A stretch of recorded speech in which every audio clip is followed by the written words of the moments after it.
in Arizona by 47,000. My friends in Arizona tell me he's going to win there. We'll keep you posted throughout the show. I was on NBC News last night discussing what is going on. Here is that clip.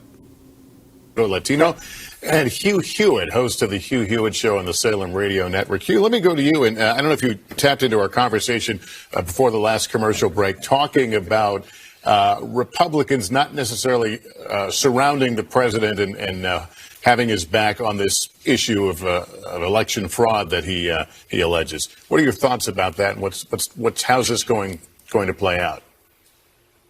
Well, Lester, within the hour of our going on the air, I spoke with a senior member of the House Republican leadership, and they are very supportive of the president, but I want to explain why that is.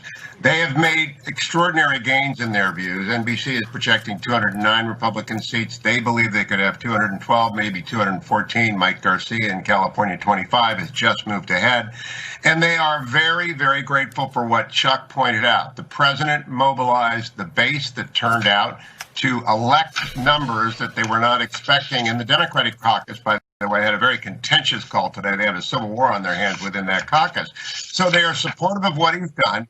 They're extremely supportive of his message that if you listen to the entire presentation the president made this afternoon, or at 6:30 p.m., is that 2020 is a year that is going to live in polling infamy. It is suppression in the eyes of the Republicans, and they agree wholeheartedly with the president that the polling errors, which were systemic errors that are built-in bias apparently now, suppress their votes, suppress their contributors, and suppress the ability to win even more seats.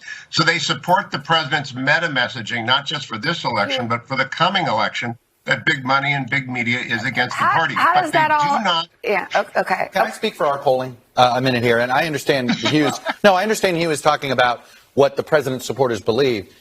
But I can tell you about our polls. There is nothing about that. Nobody is intentionally weighting them incorrectly, whether it's on the NBC Wall Street Journal or Marist that we have used as polling. And I just want to get that out there. I understand that people want to make some of these accusations. I know Hugh's not making that accusation. Hugh, I know you're not.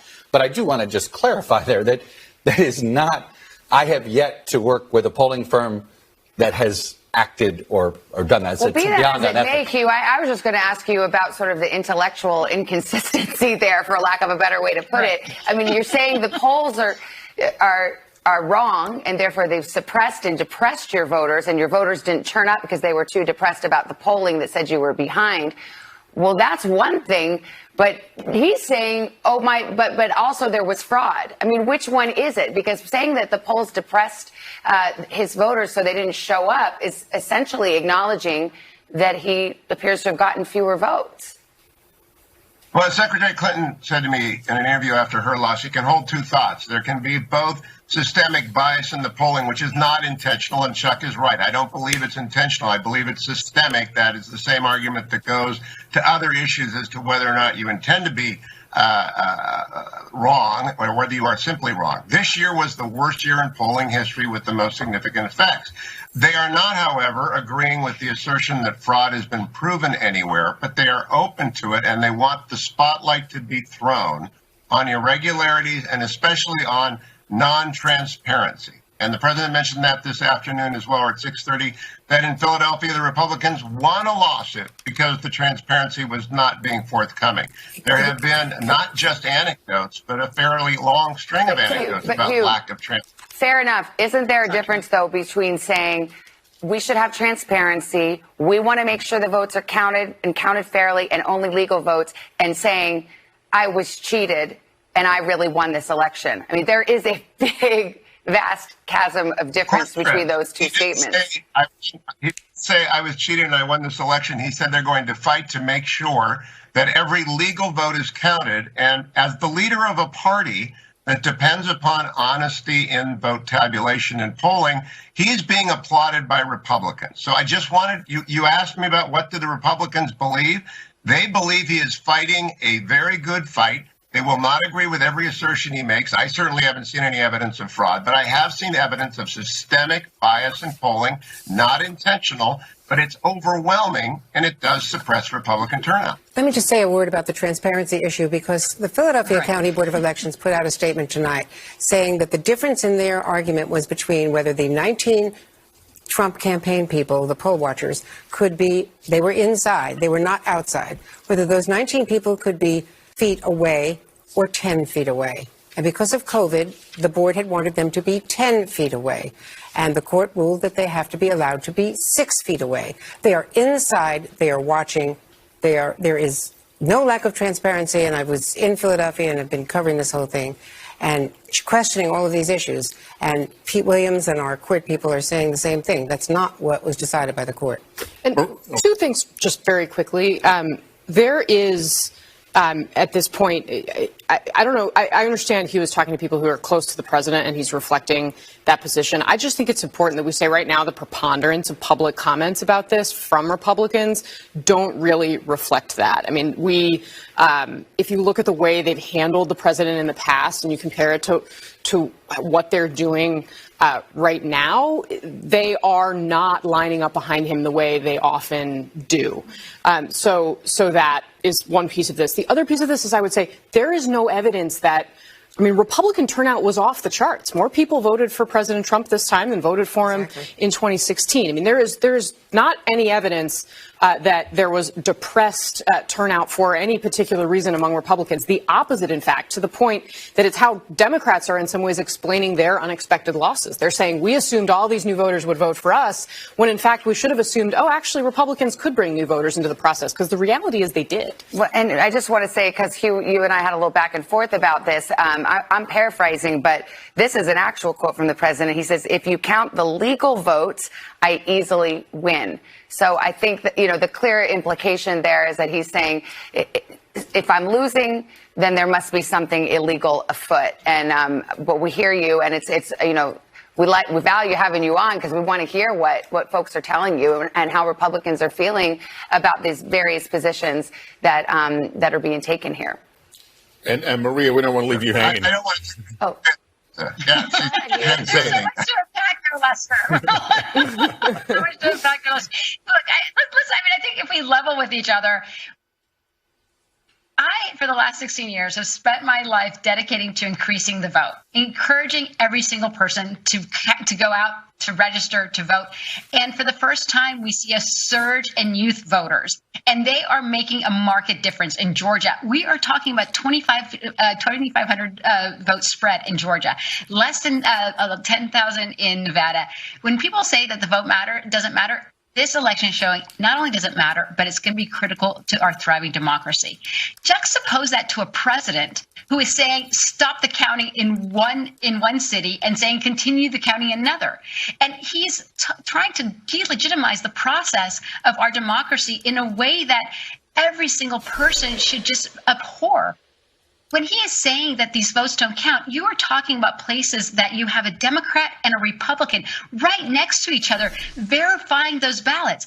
What do you say to those individuals, those party faithfuls, when you have a Democrat and a Republican side by side, say, pouring their life out right now? I mean, none of us have had too much sleep, but they haven't either, with the scrutiny of not just their immediate community, but the world. And you're telling them that what they're doing is a farce? That's not only unfair, but it delegitimizes the process that we all deeply believe in.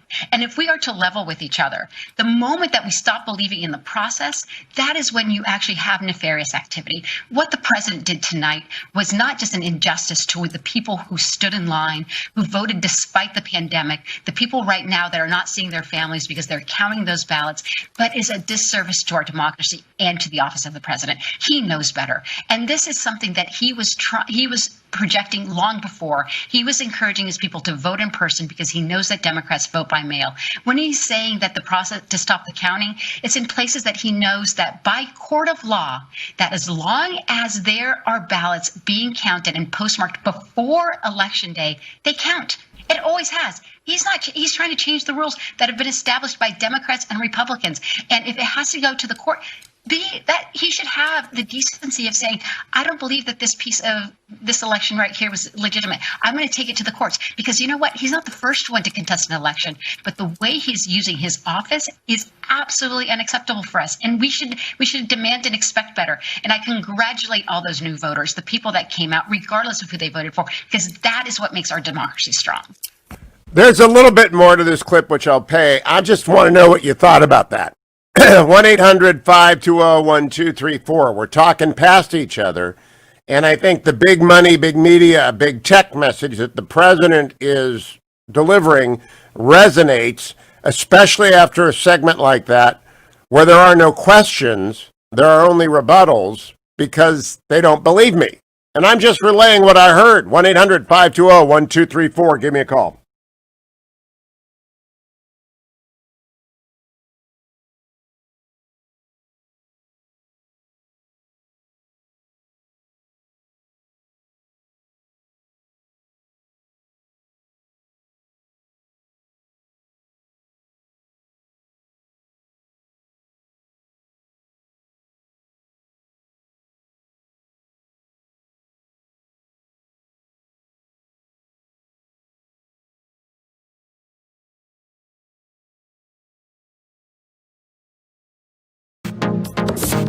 Trending now on the Larry Elder Show. I live with a bunch of liberal Democrats, and they were complaining about President Trump was dismantling President Obama's legacy. Mm-hmm. They didn't like the fact that he had got rid of all of his regulations, his policies. Right. So if President Obama handed out all this to President Trump, how could he claim that President Trump inherited something that he really didn't have anything to do with? Well, of course, Randy. Plus, how can he claim that that takes the credit for the economy when everything Donald Trump has done to improve the economy is criticized? Donald Trump lowered taxes. He lowered them too much. Rich people got too much of a break. Donald Trump lowered regulations. We need those regulations for Wall Street. So here you are taking credit for Donald Trump's economy while criticizing the policies that produce the economy. And Randy, the reason I said you were well named is because that's my dad's name, Randy. His name is Randolph. They called him Randy. Now, one more thing, Randy. Except Wendy and Karen, we're going to do an open and a close. Try to use liberal sources to advance my own agenda because you can't attack your own liberal sources. Here is Tavis Smiley, anti-Trump Tavis Smiley, who criticized President Trump. So where are you finding under Obama by virtually every major metric, blacks lost ground. Over these last 10 years, most of that on his watch, Black America has lost ground in the major economic indicator categories. The so-called wealth gap between the average black household and white household widened. Poverty went up. And from a period of 2010 to 2013, believe it or not, black net worth fell almost 30%. Some legacy. Keep up with what's trending. Subscribe on YouTube today. Trending now on America First with Sebastian Gorka. Mayor Giuliani, when they say they are investigating one man and his business associates, what does that mean? Who is in the net? And could it be the Democrat candidate for the highest office in the land, Joe Biden? It has to be, because the money laundering was being done for his benefit. And if you listen to his son's description of it on the hard drive, which no one has disputed, he makes it clear that Pop gets half of that. Pop, according to a text message of January 3rd, 2019, for 30 years, he's been taking care of all the expenses of the family. That's Hunter. And Pop requires him to kick half of the money to him. So every one of these deals is for the benefit of Joe Biden. And best evidence of that is, how did Joe, on the salary of the senator, acquire 5 houses and live like a multimillionaire while he was in the Senate? He didn't become rich after. He became rich while he was in the Senate. Well, he became rich because he was using his son, his brother, his sister-in-law, and his other brother as bagmen. In that case, the question is very easy. You have dealt with organized crime. You have dealt with terrorism.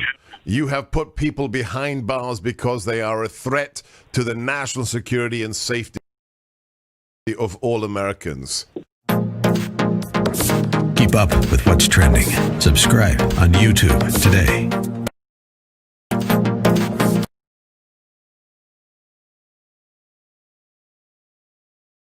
Welcome back, America. Reminding you, as of 6 a.m., Donald Trump was ahead in Pennsylvania by 19,000 votes, down in Georgia by 1,100, 1100.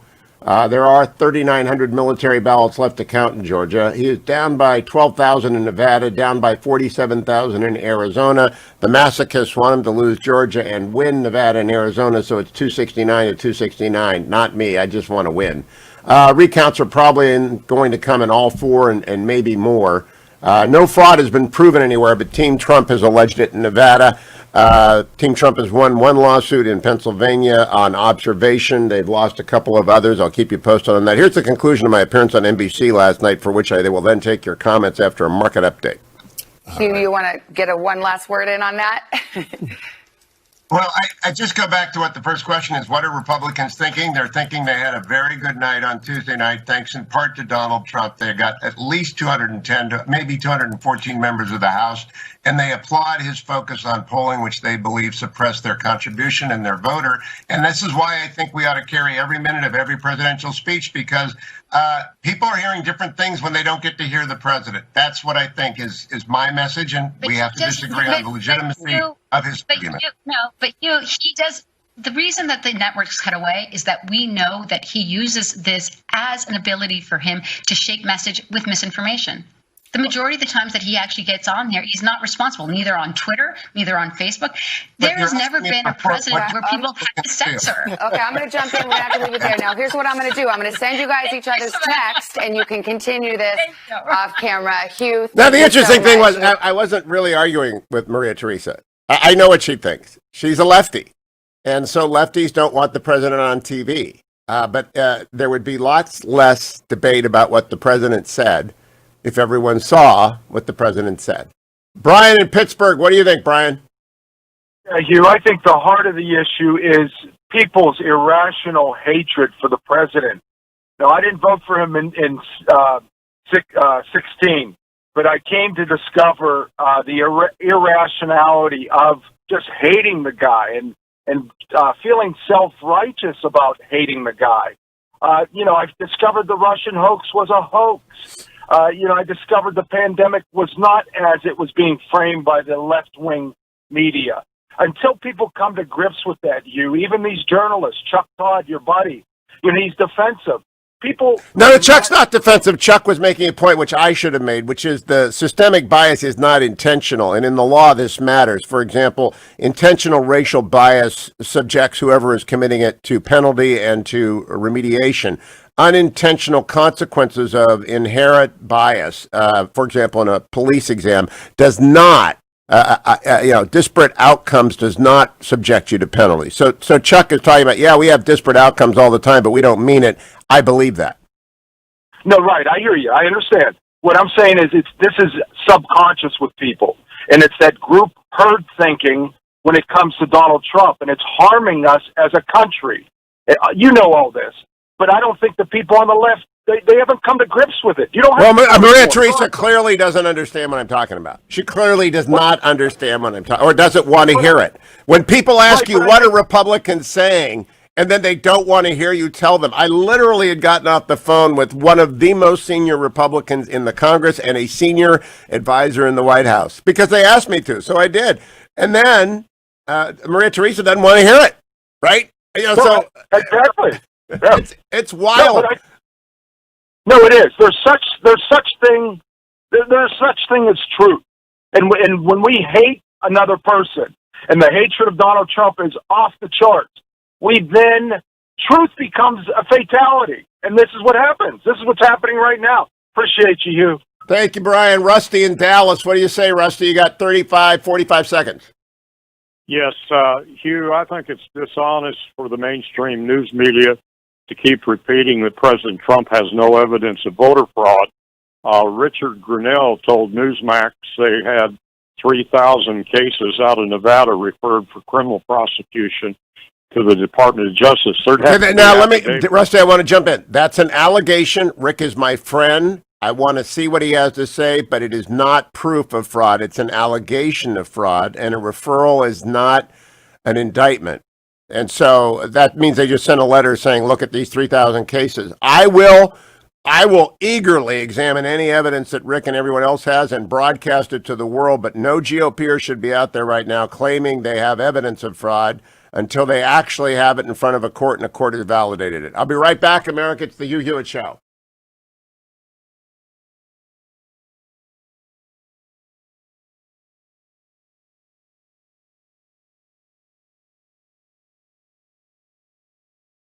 Trending now on the Charlie Kirk Show.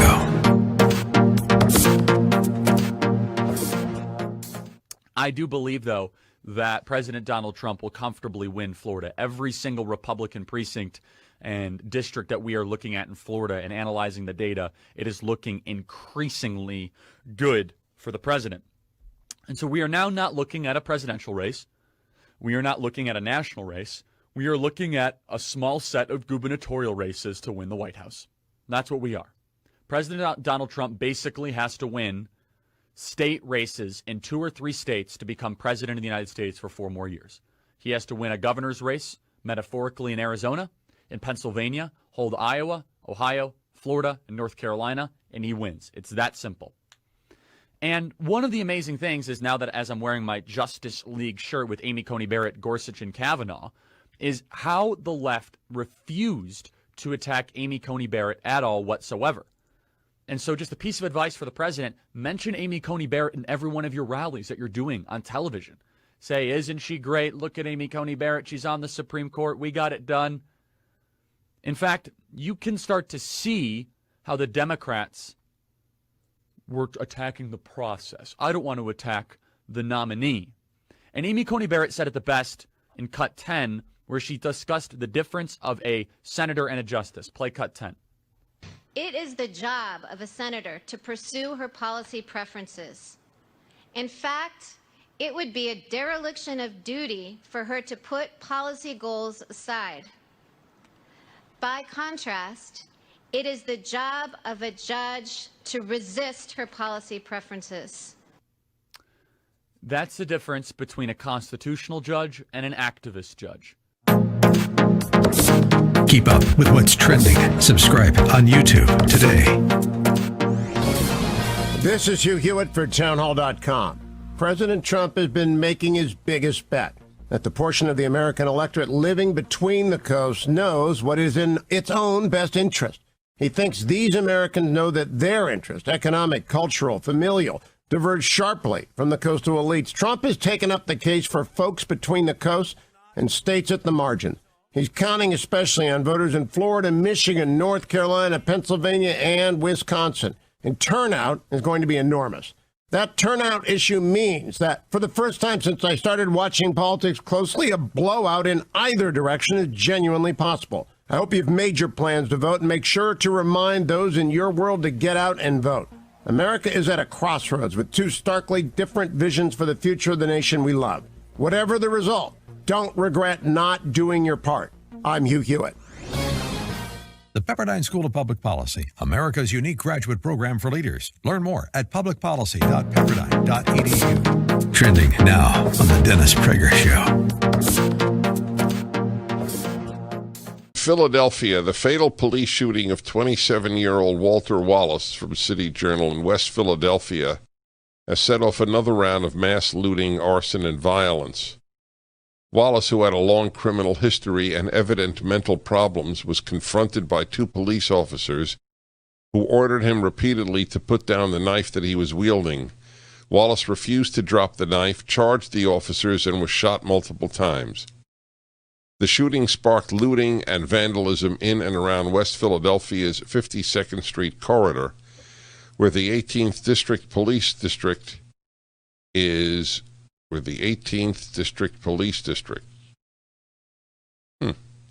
located. Incidentally, I have very vivid memories of arriving to give a speech in Philadelphia on the night of the Philadelphia Phillies winning the World Series. And we could not travel directly to our hotel in downtown Philadelphia because of all the rioting that was taking place. So Philadelphia has a tradition of riots that are caused by all sorts of things. And the primary source has nothing to do with events. Events are excuses to riot. The people who riot are bored, aimless, and they have no conscience that you and I can relate to.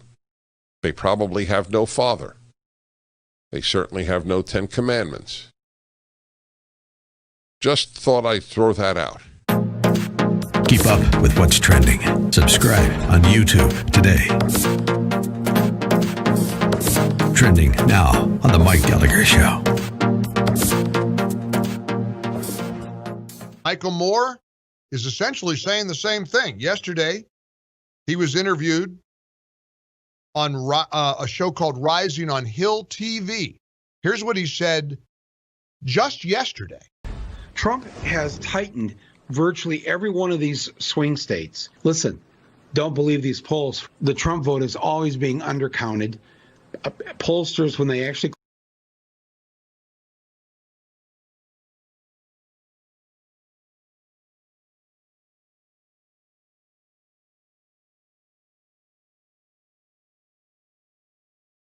Welcome back, America. Exiled for the month of past because of Amy Coney Barrett in the election, Sonny Bunch returns to light our life up with options other than hitting the refresh button on Decision Desk HQ all weekend long. Sonny, you got to get through this without mentioning Donald Trump, Joe Biden, election, Amy Coney Barrett. That's actually, or we're going to deduct 10,000 miles from your airline bonus miles payment every time you mention one of those four. All right, I can do that. But you know what movie I reviewed this week? I'm not going to really talk about it here on the show because it's a horror movie. I know how much you hate those. The movie I reviewed this week is called Triggered. It's called Triggered, but it has nothing to do with politics. It's basically a knockoff of The Hunger Games by way of Saw, about a bunch of kids who go to who go to a reunion and they wake up and they're all hooked together to suicide vest bombs. And they have to figure out what's going on and how to survive the sick game one of their old teachers has put them in. Sonny, I have a question. I got a question. Have you seen the Geico ad, which is my view of every horror movie that's ever been produced, where the 6 kids are running around? Let's go into the garage with the chainsaws. Let's go to the cemetery. They don't get in the car that's running. Have you seen that ad? Yeah. That's why I don't like horror movies. But anyway, should people who like them go see Triggered? Well, I mean, it's not good exactly. It's playing on VOD, so it's an at-home movie. You're not making a huge effort to go see it. There are really very few movies in theaters right now. Still, I mean, very little has changed in the last month or so, Hugh. As you know, the Disney took their last remaining movies off the 2020 schedule this week. The Ryan Reynolds action comedy movie Free Guy gone to next year. The other things they had kind of lined up at the end of the year gone to next year. I would be surprised if we don't see Wonder Woman get pulled off the schedule finally at some point this week. Or next week, but like I said, things are still very slow. The best new movie that I have seen recently is currently playing on Apple TV Plus, the new Sofia Coppola movie On the Rocks, starring Bill Murray. Sofia Coppola reteaming with Bill Murray. Oh, I've heard about this. How is it? Folks. It is very much in the Sofia Coppola, like, rich girl with sad problems genre. I happen to like this a lot. Lost in Translation, people will remember. Yes. It was Sofia Coppola directing Bill Murray and Scarlett Johansson, set in Tokyo. And they kind of wander around the city. It's a beautiful movie. It's a beautiful movie. Beautiful movie. And I think that On the Rocks is similar to this. So On the Rocks stars Rashida Jones as a working mom whose husband she thinks is cheating on her, and she's curious. She wants to find out. So she teams up with her dad, who is played by Bill Murray, as kind of a aging raconteur type, and they go through the streets of New York City trying to find evidence that he is in fact cheating on her. It's very much a hangout movie, almost a buddy movie, like I don't know, a daughter-daddy hangout movie, except they're older and working their way through their problems in life. But what's really interesting about it is obviously it was shot pre-COVID and pre-coronavirus and conceived of pre-COVID and pre-coronavirus, and it is almost as exotic to watch as Lost in Translation was to watch, because it's just this great idea of a city that is not dominated by lockdowns and shutdowns and restaurant closures and theater closures and all that. It's a city bustling with life, which is obviously not a thing that we really have a lot of experience with right now. It's just very, very different and very refreshing to watch. Again, it is very much a kind of the best equivalent, and this is going to be very film school. I'm sorry to do this. I know you hate it when I do this, but it's the equivalent is the old Antonioni movies of the 1960s and 1970s. It is very much a movie about upper class people with their upper class ennui type problems. I enjoy it. I find it amusing. I know a lot of people have very limited patience for this. The audience critic split on Rotten Tomatoes is very, very sharp. Why do you think that is, Sonny? I have a theory about that, which is the problems in those movies are not real problems. Those are the minor afflictions of a comfortable life that ought to be easily dealt with, and compared with the South Sudan or being a Uyghur in China, it just is appalling that we make them into drama. Oh, sure. That is obviously where the disconnect is, and that I don't even disagree with it. Honestly, I don't even disagree with it. It's still the movie works for me in large part because of the performances of Bill Murray and Rashida Jones. Bill Murray is always fantastic to watch. He's always fun, and the no exception can be made for that here. And Rashida Jones is also very funny, and she the two of them have great comic timing together. So again, you love crosstabs on Rotten Green Tomatoes to find out who are the critics on a film like that and who are the thumbs up? Because I have a theory: secularists will be thumbs up. Yeah, secularists in the West are comfortable, and thumbs down will be people in whom their Jewish, Christian, evangelical, Catholic memory echoes, at least if it is not vibrant. Yeah, I mean, I think that's probably true. I mean, look, film critics are generally speaking secular progressives. I mean, that's that's just who the critical core is. They're all filthy libs like me. So, you're not. Don't ruin my brand, Sonny. You're not a filthy lib. Don't ruin my brand. So I would recommend that. I mean, look, the other thing we have to talk about, Hugh, the other big change, of course, in the last month occurred last weekend, sadly, with the passing of Sean Connery. Oh my gosh! The man who would be king. Oh, the best movie ever. It's a blow, and I spent the last week revisiting some of his classics. The Wind and the Lion, the movie in which he plays a Berber chief, rampaging warlord type, running around the countryside of Morocco, speaking in a Scottish brogue, a thick Scottish brogue, as he tries to free his people from the ravages of Eastern Europe. And it's interesting. That movie was written and directed by John Milius, and it involves like a lot of him giving speeches to Teddy Roosevelt and talking about masculinity in America and the American ideal and the big stick and all that. And it just is really fun. It's really fun to listen to as much as anything else. Just the speeches in that movie are something else. They're great. Have you ever seen Sean Connery on Jeopardy? I'll play your game, you rogue. It's just sure. And the best comment I saw, maybe it was from you, is that Sean Connery is the only man who could pull off a blue terry cloth onesie, which he did in a Bond flick. But continue with your, really an amazing guy. Yeah, no, he's great. He's great. I mean, look, my personal favorite Sean Connery movie is probably The Rock. Because I'm not a huge James Bond guy. I just like it.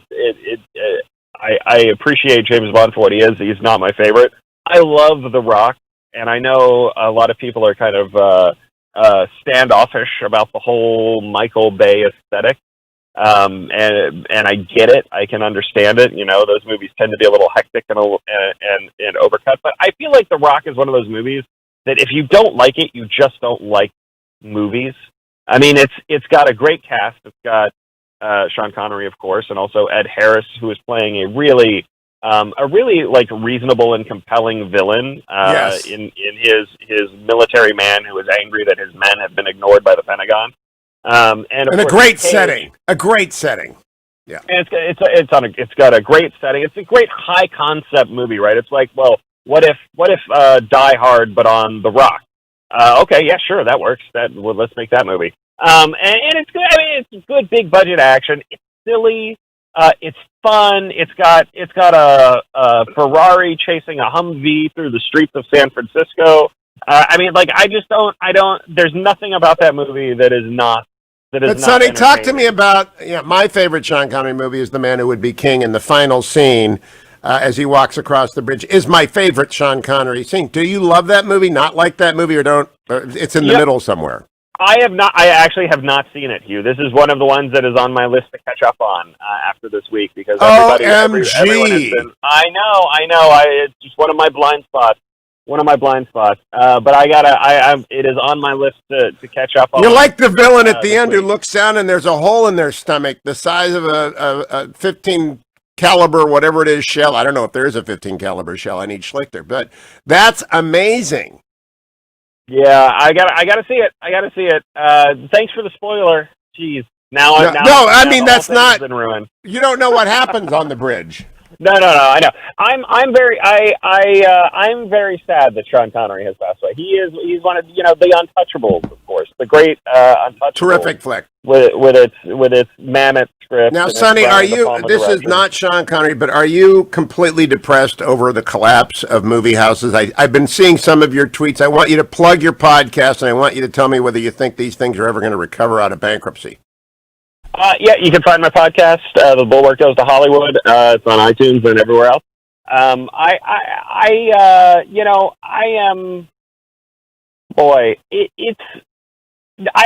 of two minds. I'm of two minds on this. One is that movie theaters are obviously in a great deal of trouble right now.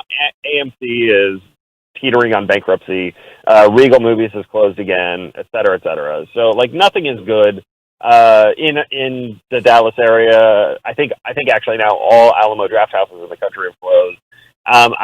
There just isn't a ton of new material out right now, and the stuff that's out isn't getting a ton of promo and push and all that. There's a new Kevin Costner movie in theaters right now. I haven't seen it because I haven't seen anything new in theaters. But I'm hoping to go this weekend.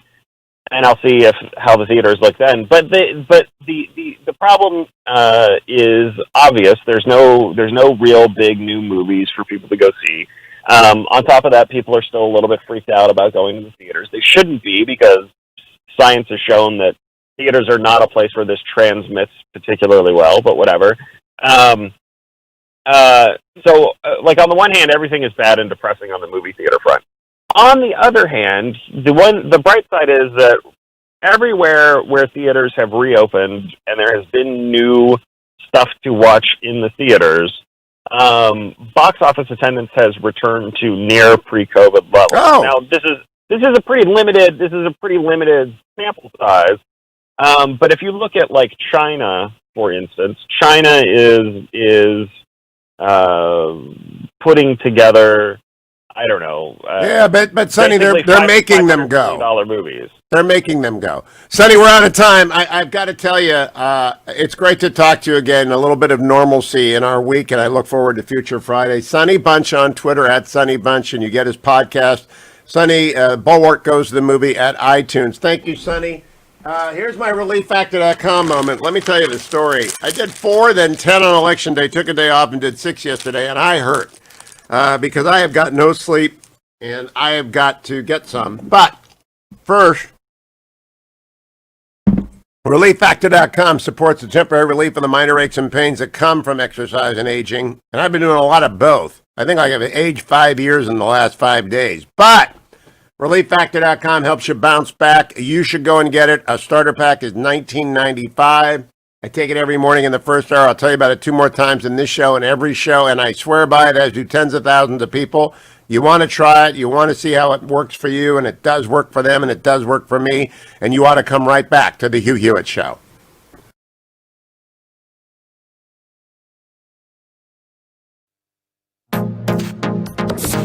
Trending now on the Eric Metaxas Show.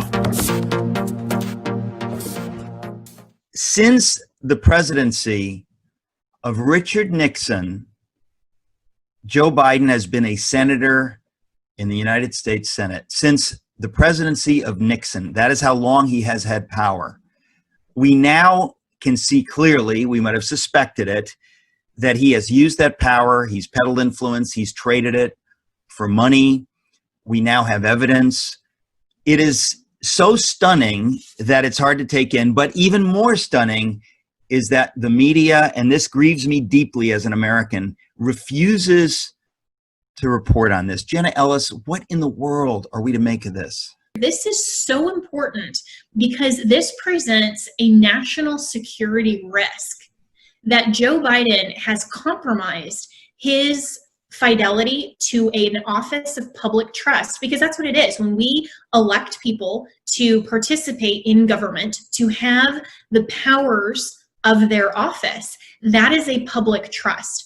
And the impeachment clause is designed to ensure that your fiduciary responsibility, your integrity, your allegiance is to your office, to your country, to have America first, as President Trump says, and to make sure that your allegiance is not compromised to a foreign government.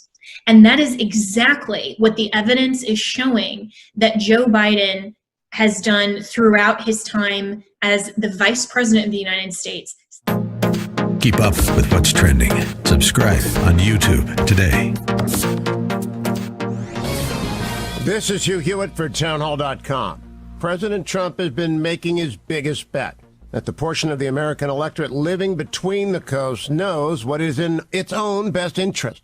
He thinks these Americans know that their interests, economic, cultural, familial, diverge sharply from the coastal elites. Trump has taken up the case for folks between the coasts and states at the margin. He's counting especially on voters in Florida, Michigan, North Carolina, Pennsylvania, and Wisconsin. And turnout is going to be enormous. That turnout issue means that for the first time since I started watching politics closely, a blowout in either direction is genuinely possible. I hope you've made your plans to vote and make sure to remind those in your world to get out and vote. America is at a crossroads with two starkly different visions for the future of the nation we love. Whatever the result, don't regret not doing your part. I'm Hugh Hewitt. The Pepperdine School of Public Policy, America's unique graduate program for leaders. Learn more at publicpolicy.pepperdine.edu. Trending now on the Charlie Kirk Show. For all intents and purposes, this is no longer John Roberts' court. John Roberts is a metropolitan liberal. He is at best, Rockefeller Republican who goes the way the ruling class tells him to go. Appointed by George W. Bush. He believes that church is not essential. He believes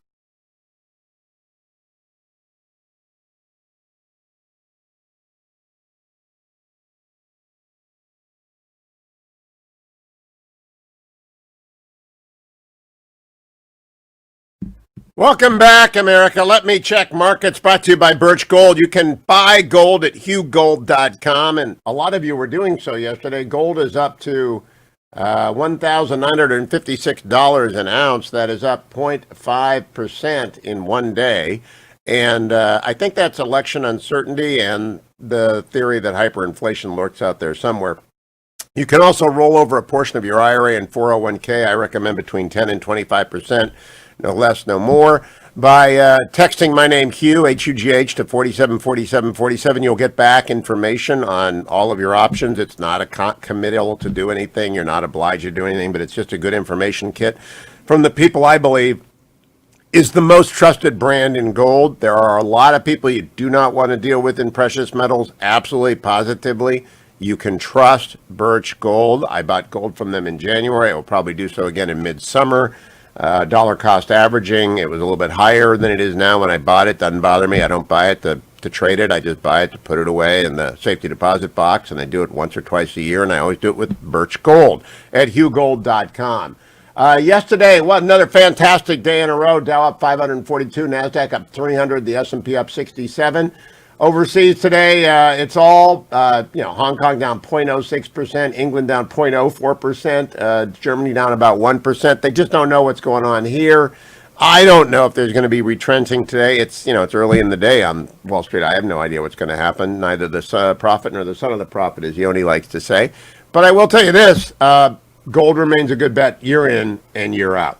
Now, back to the phones. I want to talk to people about talking with folks on NBC last night. I got a lot of Pennsylvania calls, so let's go to Glenn in Pennsylvania. Hi, Glenn.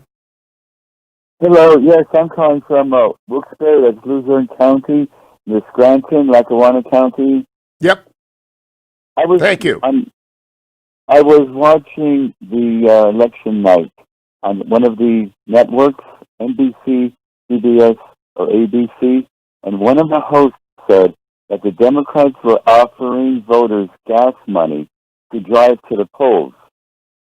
Okay, I didn't see it. I'll look for it, but I can't go on hearsay. I'm sort of a lawyer, Glenn, so what you just said is impossible for me to verify because you named 3 networks, didn't name the host, and made an allegation. So I want people to understand. Thank you for the call, but don't call the Sharpie allegation, for example, yesterday, complete nonsense. Repudiated by the Attorney General of Arizona yesterday, Mark Brnovich, who I know quite well, is quite conservative. He said, don't worry, the Sharpie stuff it's not real. Mike in Pittsburgh, how are you, Mike? How are you doing? Great. Good. Hey, before I talk, I want to thank you for covering the Sean Connery passing, which that's kind of reflective of the last 40 years of our life. Yeah, he is the guy. He's the leading man of our lives, right? Without question. So thanks for covering that. Brings back a lot of memories. But in regards to that, the replaying of the interview, I agree and disagree with you. I agree in that she was talking over you, which is so typical of our political discourse now. But at the same time, what I wish you would have done when they, the talking point of, the Pennsylvania Supreme Court, all they were saying was count all the ballots.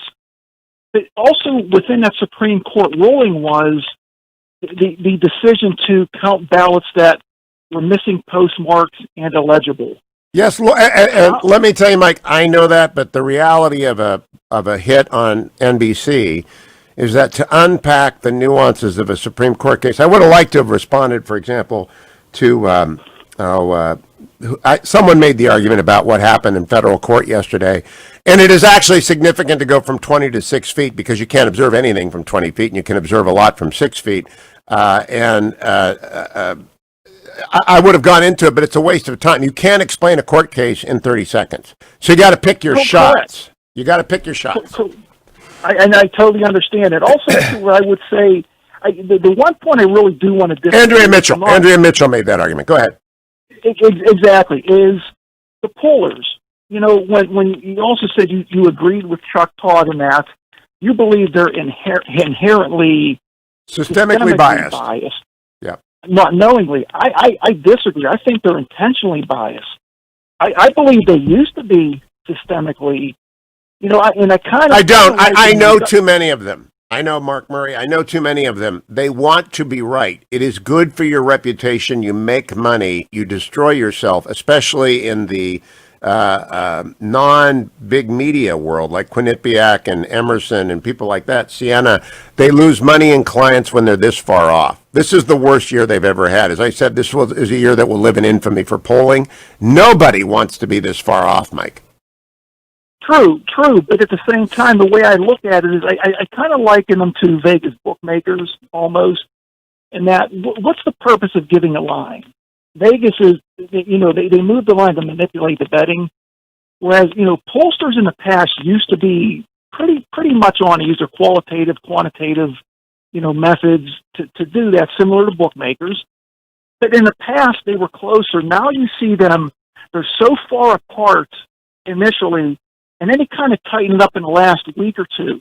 And that's where I think they do that just to get their credibility. But there's so much money that goes into this where you've got the consultants, the grifters, making them. Oh my gosh, that's a whole nother show.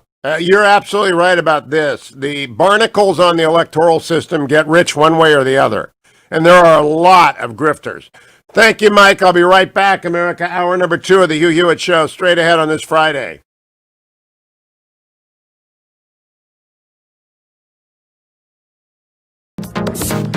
Trending now on America First with Sebastian Gorka. As a GDP growth figure nudged 3%. I can remember those days. It seems like 33.1%. Wow. Okay, let's just stop. Growth. It's the best we've ever had. 33.1%. It's 7% quarter on quarter, 33.1% annualized.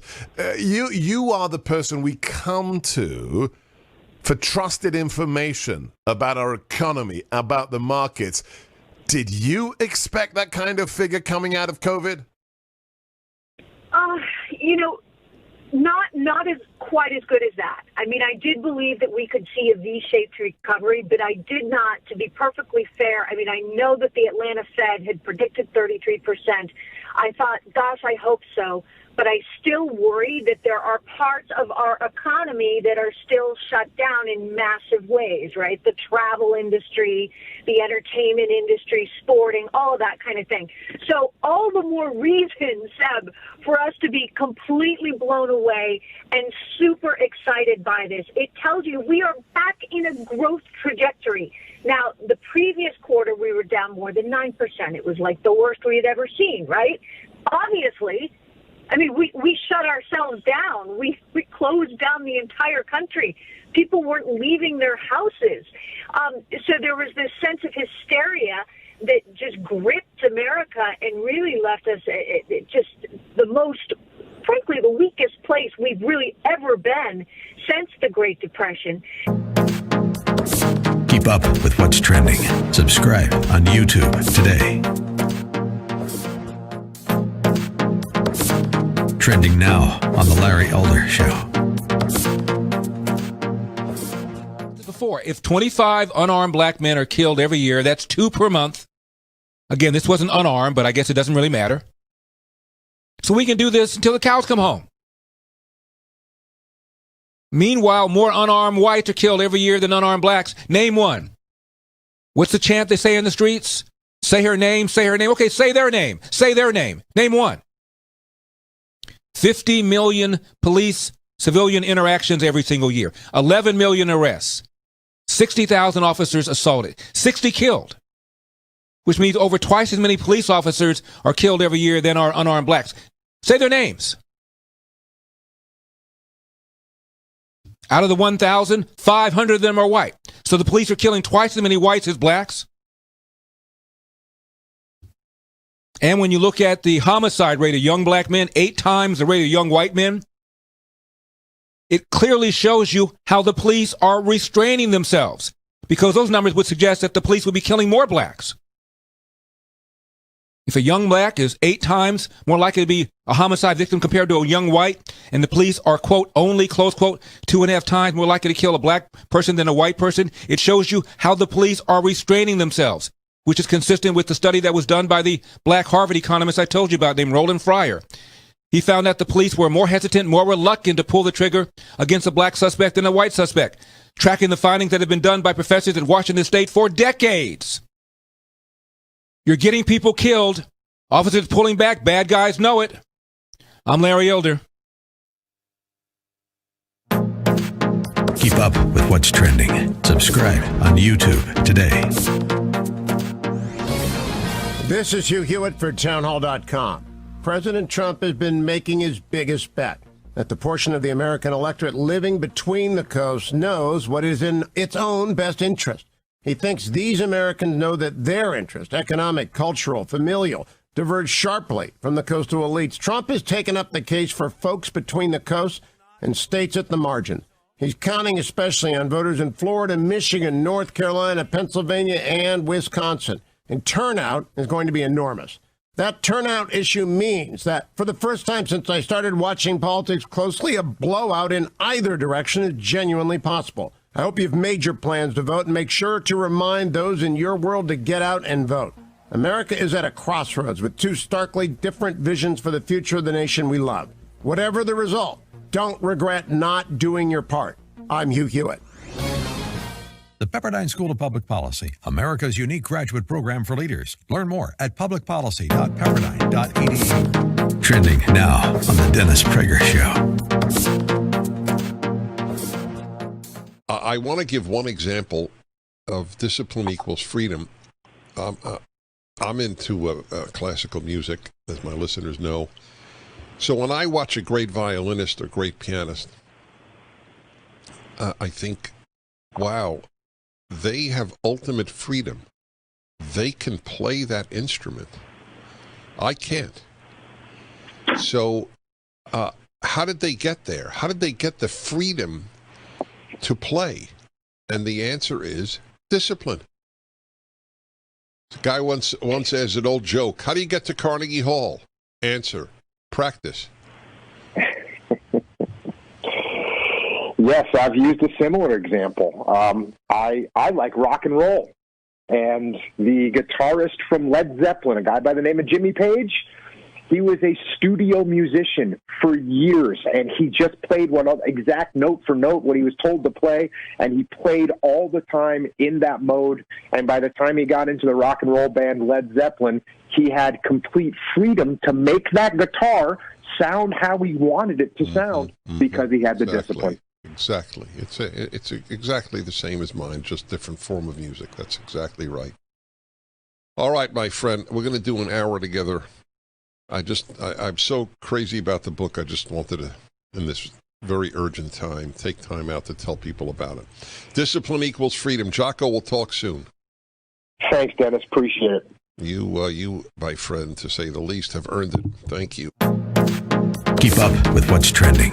Subscribe on YouTube today. Trending now on The Mike Gallagher Show.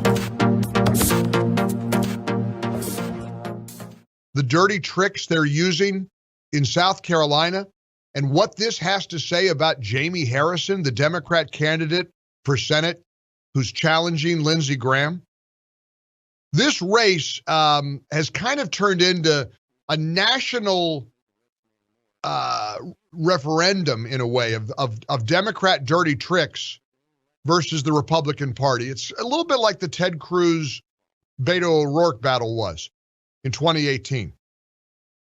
Over at Red State, they write, not a day goes by where there isn't a fawning puff piece on how Harrison has managed to make a race competitive. You want to know how they're trying to win in South Carolina and beat Lindsey Graham? They're not trying to advance the message of this liberal Democrat, Jamie Harrison. They're pretending that a guy named Bill Bledsoe, who dropped out a month ago, he was earlier in the year challenging Lindsey, he dropped out and voted for Lindsey Graham. He's a complete Lindsey Graham supporters. But get this, because Bledsoe missed the deadline to be removed from the ballot prior to withdrawing, his name is still on the ballot. And so the pro-Jamie Harrison side, including the Never Trumpers and all those scoundrels who hate Trump and are trying every way they can to lift up Democrats, they're lying to the voters of South Carolina by saturating the airwaves with ads that suggest that Bill Bledsoe is a viable alternative to Lindsey Graham. Keep up with what's trending. Subscribe on YouTube.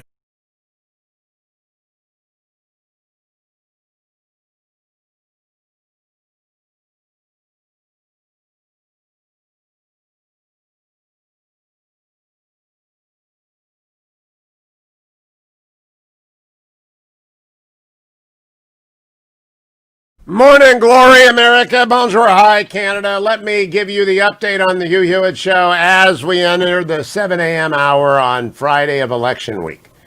As of now, Donald Trump is ahead by 19,000 votes in Pennsylvania.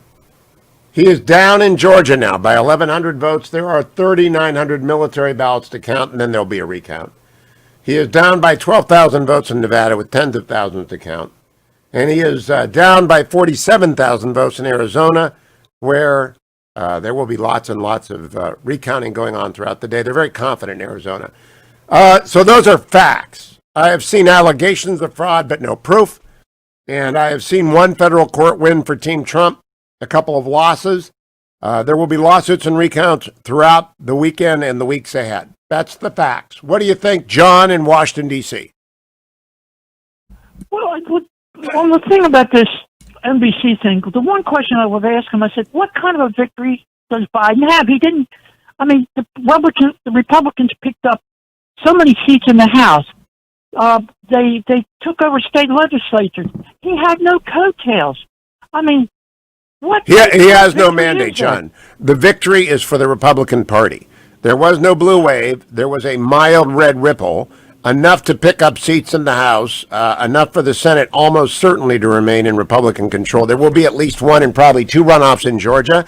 And those runoffs in Georgia will have the Democratic radical agenda on the ballot. Not John Ossoff, not the Reverend Warnock, but they'll be taught.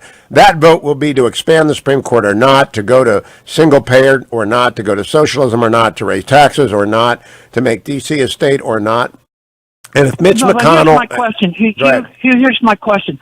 Is mailing ballots the future of our elections? No.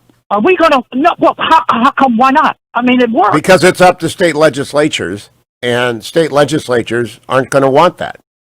Some will, like Washington State. It worked. No, but it worked. No, John. Washington State. That's the only reason that Trump. John, you're being irresponsible here. No, I'm not being irrational. No, irresponsible. You're being irresponsible. The Constitution leaves it to the states to decide how they want to do elections. Some of them like mail-in ballots, others don't. All right, well, that just means that we have to go over and take over the state legislatures. No, forget it. Goodbye. No, we're not going to go over and take over the state legislatures. Look, there's a Constitution. Live by the Constitution. That's all I ask. Jack in Reading, Pennsylvania. Hey, Jack. Hey, you. Couple things. First of all, I was an observer here in Bucks County, and we had the exact same experience Philadelphia had. You stood in an anteroom looking through a window about 15 feet from what was going on. All you saw were a pile of envelopes. That's all. The only way you would have seen anything irregular was if somebody came in with a sack full of ballots on which was written in very large type, dead Biden voters. Other than that, you knew absolutely nothing.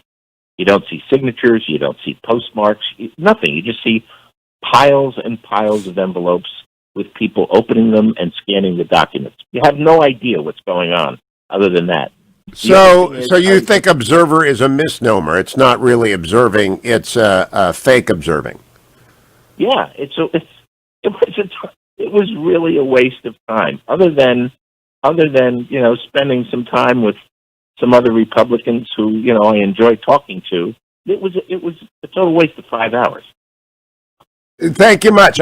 Jack, that's my view, but I think Philadelphia, the reason that the federal court ordered it is because it wasn't transparent, and now it is. And Andrea Mitchell made the argument last night that it didn't really matter. They were just trying to protect people from COVID. But Jack just made the argument the difference between 20 feet in a window and 6 feet with a line of sight is significant. Lori in Florida. Go ahead, Lori. Hello, Lori. Go ahead. I guess Lori went away. Let's go to Andy in Michigan. Hey, Andy. Hey, Hugh. Good morning. Hey, the Justice Department has asked people to turn in either pictures or audio or personal experiences. I haven't seen that. I've not seen that request. It's from the Justice Department? I have not seen that anywhere. Okay. You know what? If I would have known it, I would have given it to the show producer. Yeah. So would you call back when you've got a URL? Because the DOJ typically does not do that. They typically don't say to the world, send in stuff. Yeah. All right, so call me back when you got it. Look, we're not going to, if you're going to call me with this says this, I need to have a link. I need to have my screen to look at it first. Dick in Orlando. Hi, Hugh. You wanted comments on your appearance on NBC? Yeah, what'd you think? I thought you lost the argument before it ever started.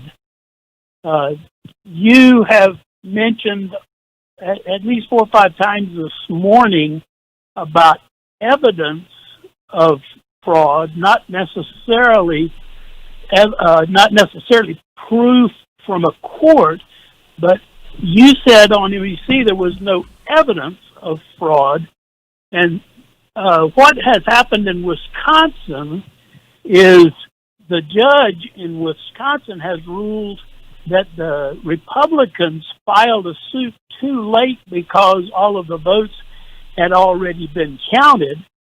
Not that there was no evidence. And but wait, Dick, they're not going to rule that there isn't any evidence. You can't prove a negative. I'm saying there is yet, the only thing I've seen is an allegation by my friend Rick Grinnell that they have 3,000 instances of false voting, of fraudulent voting. I have not seen that. I've seen the allegation. I haven't seen the evidence. There is no evidence of fraud anywhere in the United States. None. I am open to it being produced. You're bending words. You said... Okay, goodbye. I am not bending words, people. Just don't argue with me about the law. Tell me what you think. But don't tell me I'm wrong. I'm not wrong. There is no evidence. There are allegations by people who are upset, as I am, that President Trump is losing. But we have to stay focused. Rick in Detroit, Michigan. Yeah, hi, Mr. Hewitt. Good morning. Good morning. Hey, it seems like this year. I mean, I'm generally optimistic, but it seems like this year is the year that I lost my right to vote. I mean, if here in Michigan. I mean, I saw what was happening at the TCF Center, and I mean, they're just basically changing votes and putting their guy in. Now, do you believe, I mean, I have seen no evidence of that. I understand people hate the fact that Michigan looked like a Trump win and went in the other direction when Detroit was counted. But is there any evidence of what you just said? Well, from what I understood, I mean, I read I don't know if I can mention the websites. I mean, I read conservative stuff that I think is reliable, the Federalist, Town Hall. Well, Town Hall and the Federalist are reliable. Those are 2 reliable sites. Yeah, okay, don't name any other ones because I don't want to tell you which ones I don't trust. But yeah, no, I'm not. I'm done with that. No, but I mean, from what I understood, I mean, they brought in about 138,000 votes in the middle of the night in Detroit. You know, I think that's been repudiated. I believe they posted 138,000 votes, but I don't believe it's true. This is the key. We need the RNC to post the allegations by which it's willing to stand.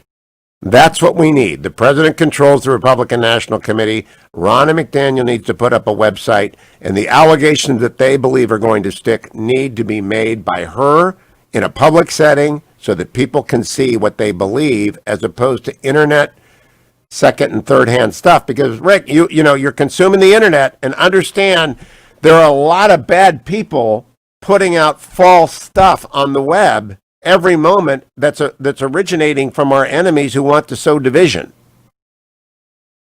Well, yeah, but like I said, I go back to where I've seen, and then I got links and videos of what what was going down there, and I don't know. I just, like I said, I'm mostly optimistic, but you've led me to believe that there's a role here for the RNC. The RNC has to start curating allegations into those that they believe and to those that they don't. The RNC has a big role here. Thank you, Rick. John in Clearwater, Florida. What do you think, John? Hey, Hugh. Who is the majority leader in the event the Senate is 50-50? Chuck Schumer. Okay. All right. Thanks. All right. Bill in Washington State, Kennewick. Hey, Bill, good morning. You're up early. Yeah, I'm up early every day to listen to you. Thank you. Now you come on an hour later. It really irritates me because this time change. Hey, listen, I think that as far as I'm concerned, they knew that there was going to be issues with this ballot counting garbage. And it should be like the Treasury in Vegas with cameras everywhere watching, overseeing gambling tables. And I don't understand how come we're at this point? Yeah, why is a blackjack table more important than a voting tabulation table? That's a great point, Bill. Bill, that is a terrific point. You are the caller of the day thus far. Why does roulette have more security than our ballots? Doesn't mean that there's cheating, I repeat, but I do appreciate the idea. I'm going to go tweet that out. Stand by, America. I'll be right back on the Hugh Hewitt Show. Portions of the Hugh Hewitt Show are brought to you in part by Birch Gold Group.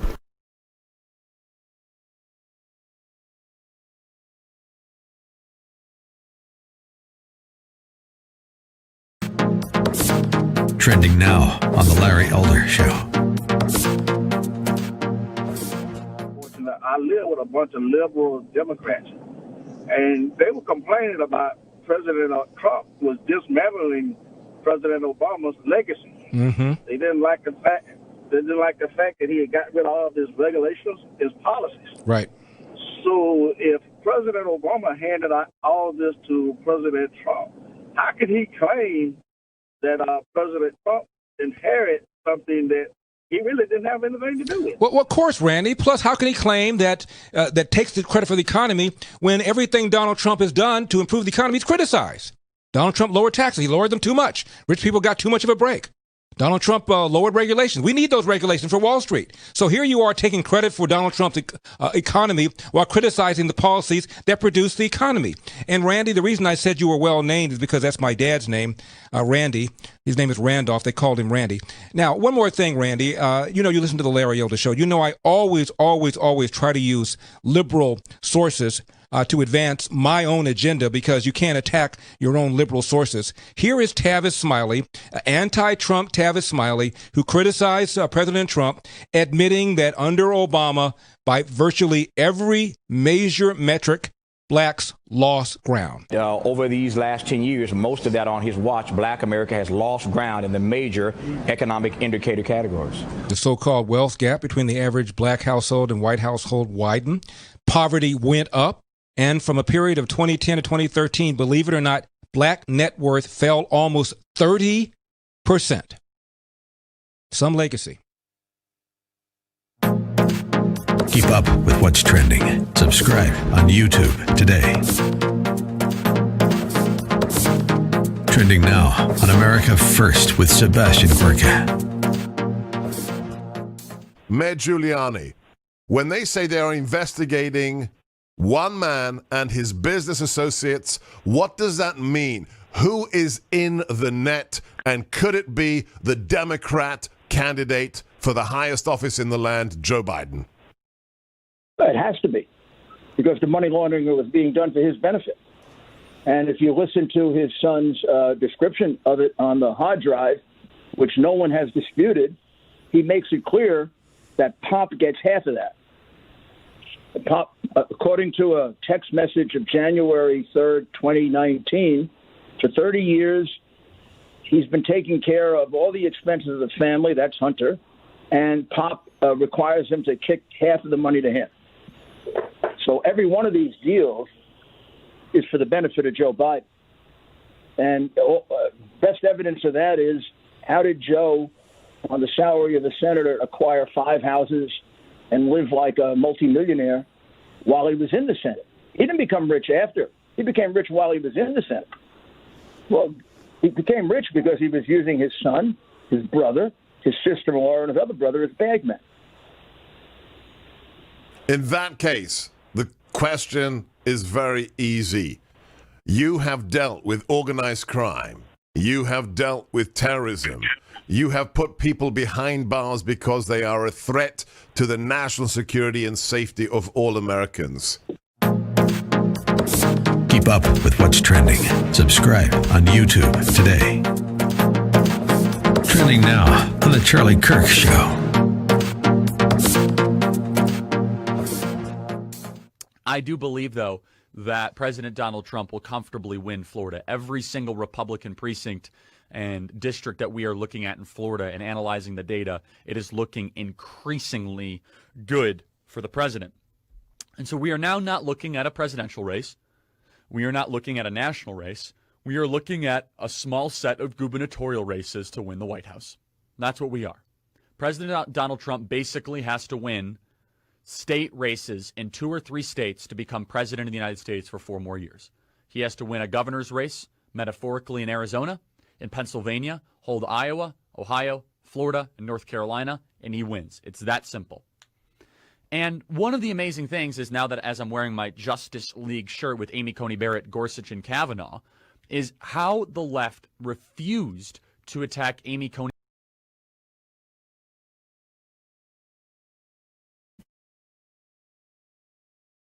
Welcome back, America. Calls coming in from across the country. Let's start in the West. Mark in Omaha, Nebraska. What say you, Mark? Hey, Hugh. I just wanted to say me and my wife, a couple things. Me and my wife just love your show. We found out about you about a year ago, and it's kind of like it comes on at 5 in the morning here. Yes, I know. I'm up with the corn. I'm up with the farmers in Nebraska. Okay, and I live in Omaha. That District 2 or something. They voted for Don Bacon at least over a real radical woman, but then they... Well, that's what happens when you don't have football anymore. Yeah, well, Omaha's trying to try not to be a overgrown cow town, so they want to be relevant, I think, with the liberals and stuff like that. But we wanted to say that I was really impressed with Lindsey Graham giving $500,000 to Trump's defense fund when they asked if as Republicans with Trump. Did you read about the $500,000? Yes, I did, and I salute Lindsey. Lindsey stood in the face of $100 plus million dollar assault, as did John Cornyn in Texas, Mitch McConnell in Kentucky. Chuck Schumer has more measured drapes in his basement. He thought he was going to be the majority leader. Doesn't look like he is. It's not impossible. They could win both of the runoff elections, but I do not believe the people of Georgia are going to vote for packing the Supreme Court for single-payer socialized medicine. I don't believe they're going to vote to make D.C. a state. And every vote for a Democrat in the 2 runoffs is a vote for the radical Democratic agenda and Chuck Schumer as majority leader. I don't believe they're going to do that. Right. And did NBC in their discussion say why the polls were so off? Did they have that type of discussion? Because no, Chuck and I, though, have talked about it a lot, and we'll talk about it the next time he's on. It's not intentional. They are doing their very best. That. But there are... I wanted their take. Okay, thank you. My take, Mark, is that people aren't talking to pollsters now, and they never will. That we can never again trust a poll because people don't talk to them, they don't believe in them, they lie to them, and that it's not just a shy Trump voter. It's red America will not talk to pollsters. And by the way, I don't think we should. I agree with you. Thank you, Hugh. Thank you, Mark. Bob in Minneapolis. Hey, Bob. Good morning, sir. Hey, the Bush versus Gore Supreme Court decision in 2000 relied on the Equal Protection Clause of the Constitution, that ballots must be treated equally both in casting and counting, rather than focus on fraud. Is that an argument that's available in this case? No, not yet, because there is no this case yet. You need a controversy to be actually alive before a specific federal court alleging that this ballot was treated differently from that ballot when they ought to have been subjected to the same rule. I teach Bush v. Gore every year, although I'm on leave this year from the Fowler School of Law at Chapman University. I know Bush v. Gore by heart. And it's not applicable generally. It would only be applicable to specific cases, none of which are yet before a court, arguing that this ballot is being treated differently from that ballot. Ballots all over the country are treated differently. That does not offend the Equal Protection Clause. What offends the Equal Protection Clause are ballots from the same jurisdiction being treated differently.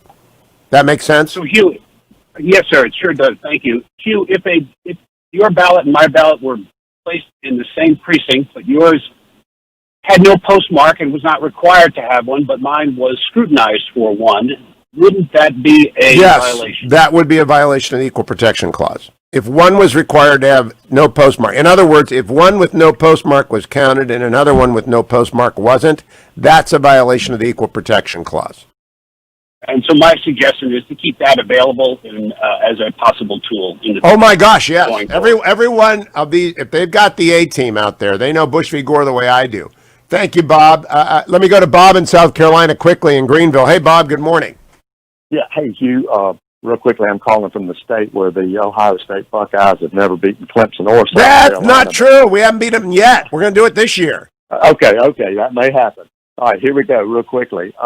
When it comes to evidence being gathered, I would argue it will never be gathered if they're not allowed to gather it. And that's a big issue, I think, right now, not being allowed to gather evidence. That's why observer lawsuits are so important. Observer lawsuits are important because you got to find evidence, and we can't allow evidence, if it exists, to be buried. And so I just wish everyone would sit down and wait. If Rick Grinnell says he got 3,000 allegations of fraud, he's got 3,000 allegations of fraud. Now we have to see him and have him proven up. Don't go anywhere, America. 1-800-520-1234, connection to the Hugh Hewitt Show. This portion of the Hugh Hewitt Show has been brought to you by MyPillow. Call 800-951-5493 or go to MyPillow.com and be sure to use a promo code HUGH. Trending now on the Charlie Kirk Show. I do believe, though, that President Donald Trump will comfortably win Florida. Every single Republican precinct and district that we are looking at in Florida and analyzing the data, it is looking increasingly good for the president. And so we are now not looking at a presidential race. We are not looking at a national race. We are looking at a small set of gubernatorial races to win the White House. That's what we are. President Donald Trump basically has to win state races in 2 or 3 states to become president of the United States for 4 more years. He has to win a governor's race, metaphorically, in Arizona, in Pennsylvania, hold Iowa, Ohio, Florida, and North Carolina, and he wins. It's that simple. And one of the amazing things is, now that as I'm wearing my Justice League shirt with Amy Coney Barrett, Gorsuch, and Kavanaugh, is how the left refused to attack Amy Coney Barrett at all whatsoever. And so just a piece of advice for the president, mention Amy Coney Barrett in every one of your rallies that you're doing on television. Say, isn't she great? Look at Amy Coney Barrett. She's on the Supreme Court. We got it done. In fact, you can start to see how the Democrats were attacking the process. I don't want to attack the nominee. And Amy Coney Barrett said it the best in Cut 10, where she discussed the difference of a senator and a justice. Play Cut 10. It is the job of a senator to pursue her policy preferences. In fact, it would be a dereliction of duty for her to put policy goals aside.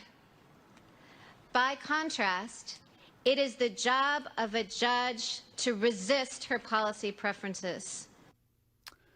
That's the difference between a constitutional judge and an activist judge. Keep up with what's trending. Subscribe on YouTube today. This is Hugh Hewitt for townhall.com. President Trump has been making his biggest bet, that the portion of the American electorate living between the coasts knows what is in its own best interest. He thinks these Americans know that their interest, economic, cultural, familial, diverge sharply from the coastal elites. Trump has taken up the case for folks between the coasts and states at the margin.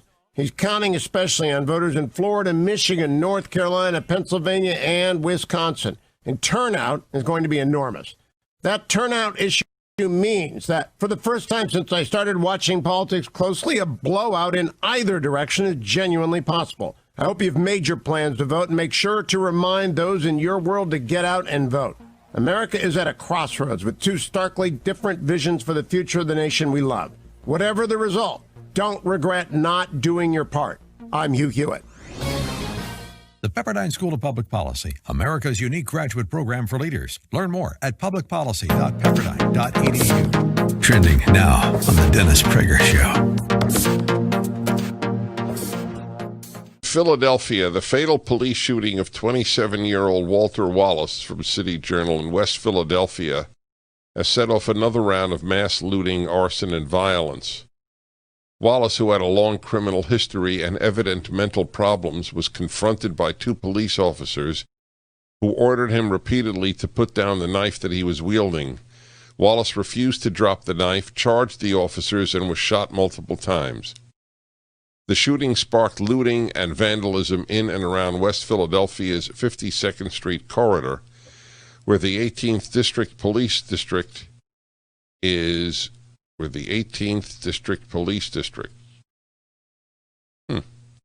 located.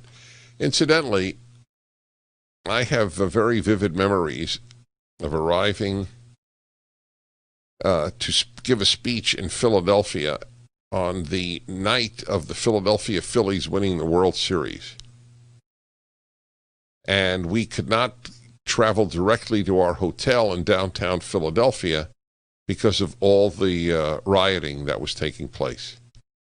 So Philadelphia has a tradition of riots that are caused by all sorts of things. And the primary source has nothing to do with events. Events are excuses to riot. The people who riot are bored, aimless, and they have no conscience that you and I can relate to. They probably have no father. They certainly have no 10 Commandments. Just thought I'd throw that out. Keep up with what's trending. Subscribe on YouTube today. Trending now on The Mike Gallagher Show. Michael Moore is essentially saying the same thing. Yesterday, he was interviewed on a show called Rising on Hill TV. Here's what he said just yesterday. Trump has tightened virtually every one of these swing states. Listen, don't believe these polls. The Trump vote is always being undercounted. Pollsters, when they actually call a real Trump voter, the Trump voter is very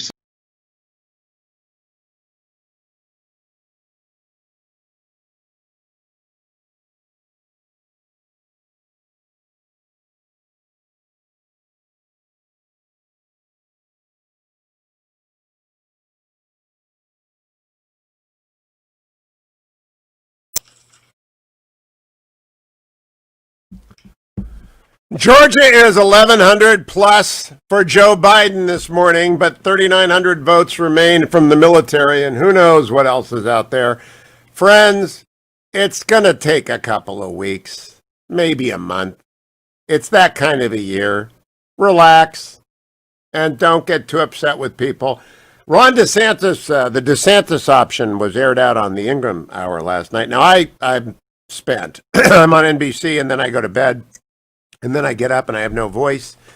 And it takes all day. I'm looking forward to the weekend. But apparently, Governor DeSantis suggested last night that the state legislatures of Michigan and Pennsylvania, this is hearsay, I don't know, convene and overrule the popular vote, or hinted at that.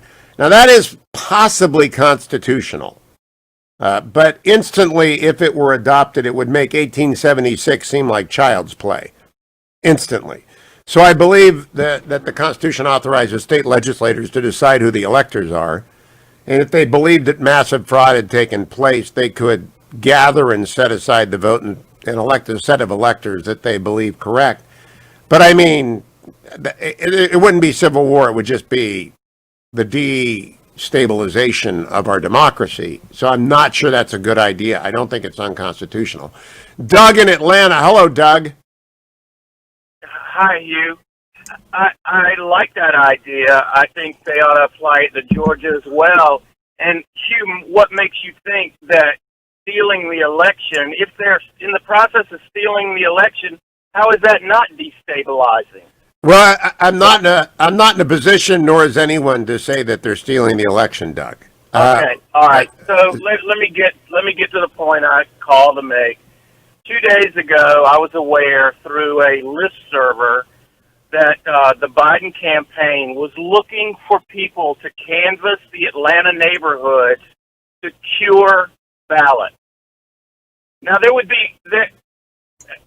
it's questionable whether or not that is okay, because as far as I know, Georgia wasn't given additional time. They were not given additional time to wrap up their election. Now, Doug, my first question is, if you were going to make that into an allegation that would stand up in court, you would need the URL of the listserv, you would need a screenshot of it, And then beyond the listserv, you would need evidence of people actually going to the neighborhood and, quote, curing ballots. And then you would need to prove that it was in violation of state law.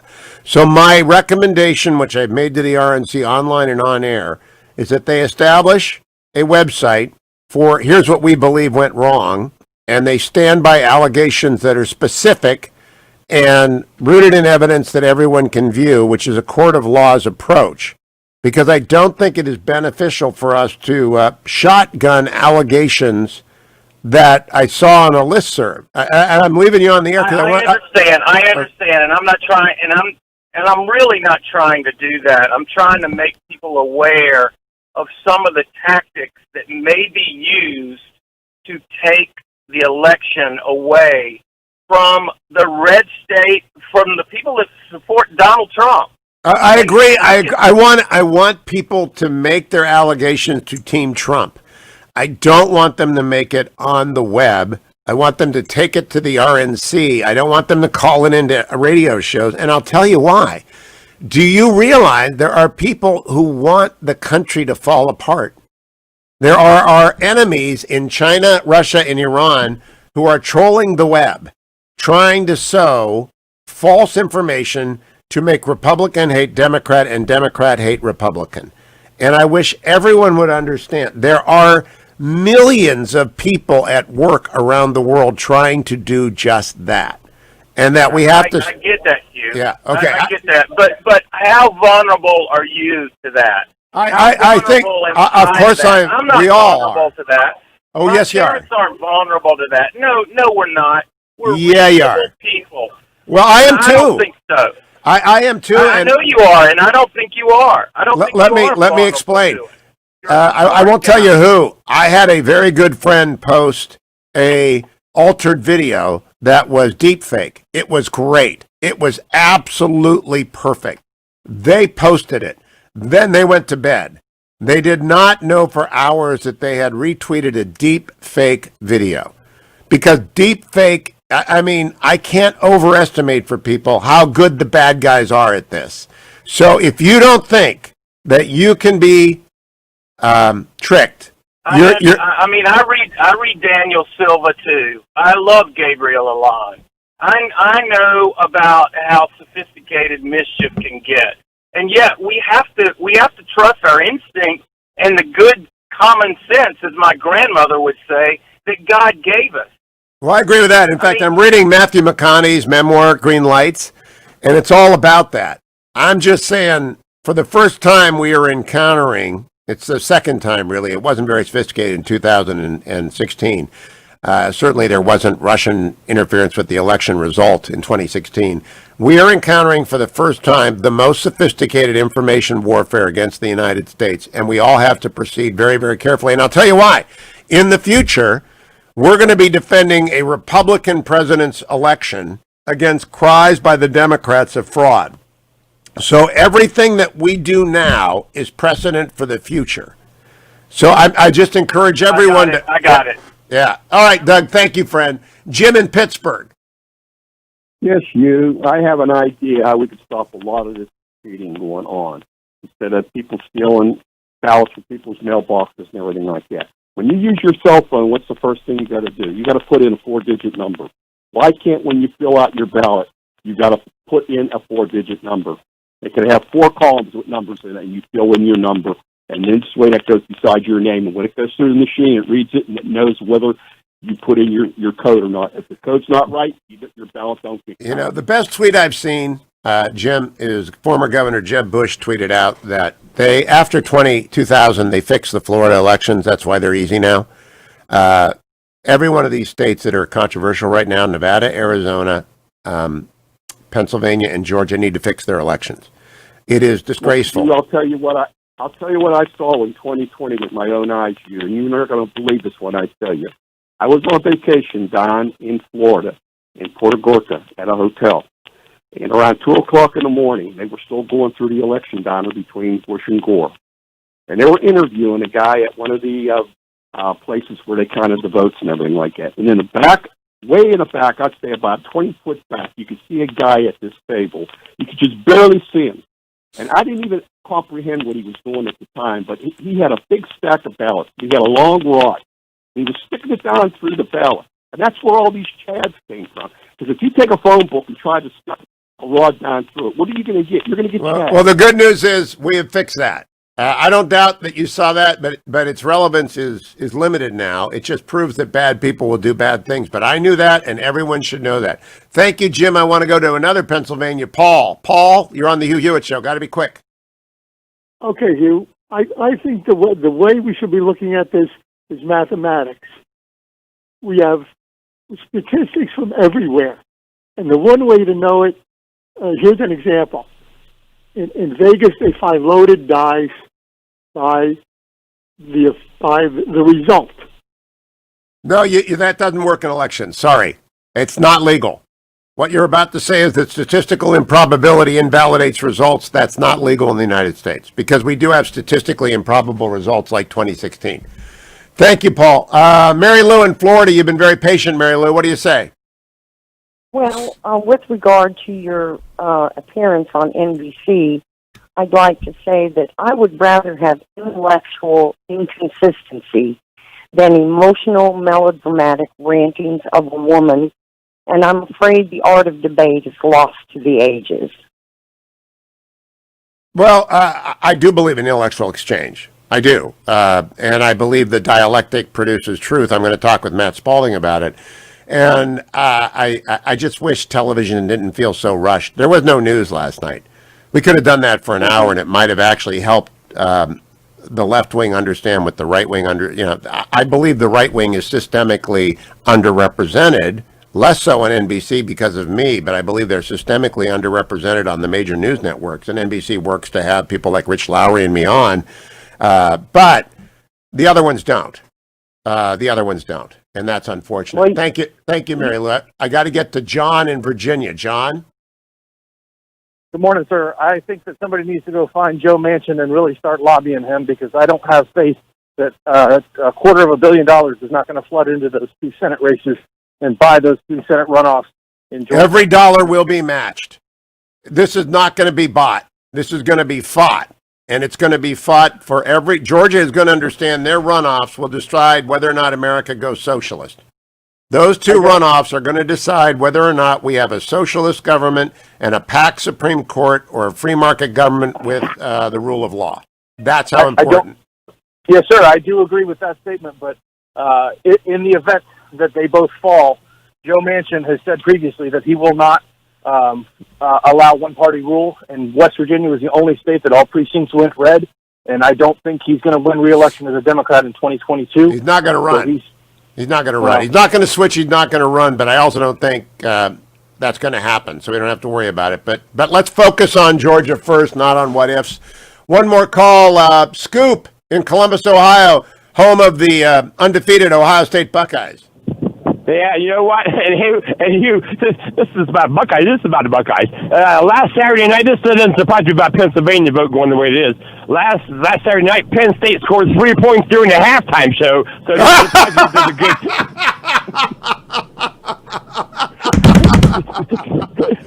You are absolutely right. The election reps in Florida and Pennsylvania last Saturday night gave them 3 points.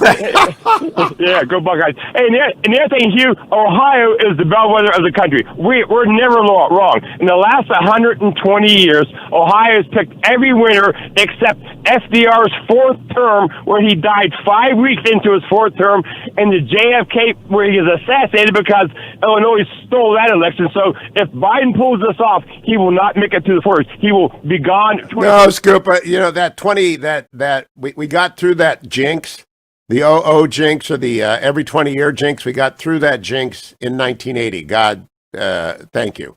The meaning that presidents had died in 1960 and 1940 in office and 1920 in office. I'm not sure they did in 1900, but we were worried about Reagan in 1980. We got through that jinx.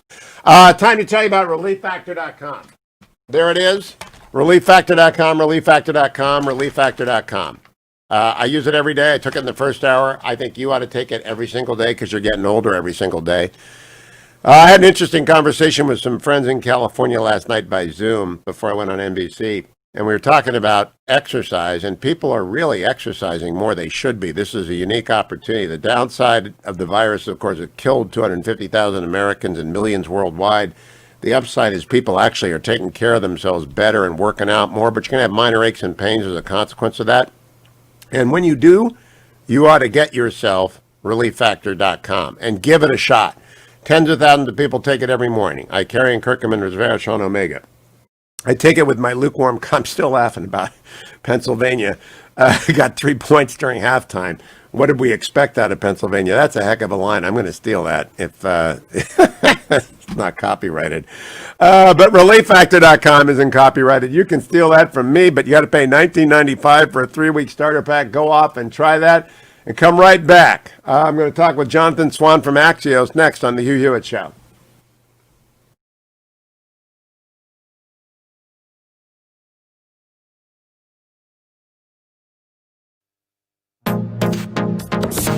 Trending now on the Eric Metaxas Show.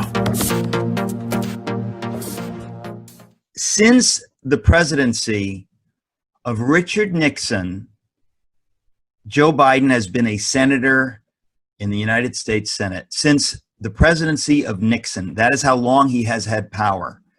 We now can see clearly, we might have suspected it, that he has used that power, he's peddled influence, he's traded it for money. We now have evidence. It is so stunning that it's hard to take in, but even more stunning is that the media, and this grieves me deeply as an American, refuses to report on this. Jenna Ellis, what in the world are we to make of this? This is so important because this presents a national security risk that Joe Biden has compromised his fidelity to an office of public trust, because that's what it is. When we elect people to participate in government, to have the powers of their office, that is a public trust. And the impeachment clause is designed to ensure that your fiduciary responsibility, your integrity, your allegiance is to your office, to your country, to have America first, as President Trump says, and to make sure that your allegiance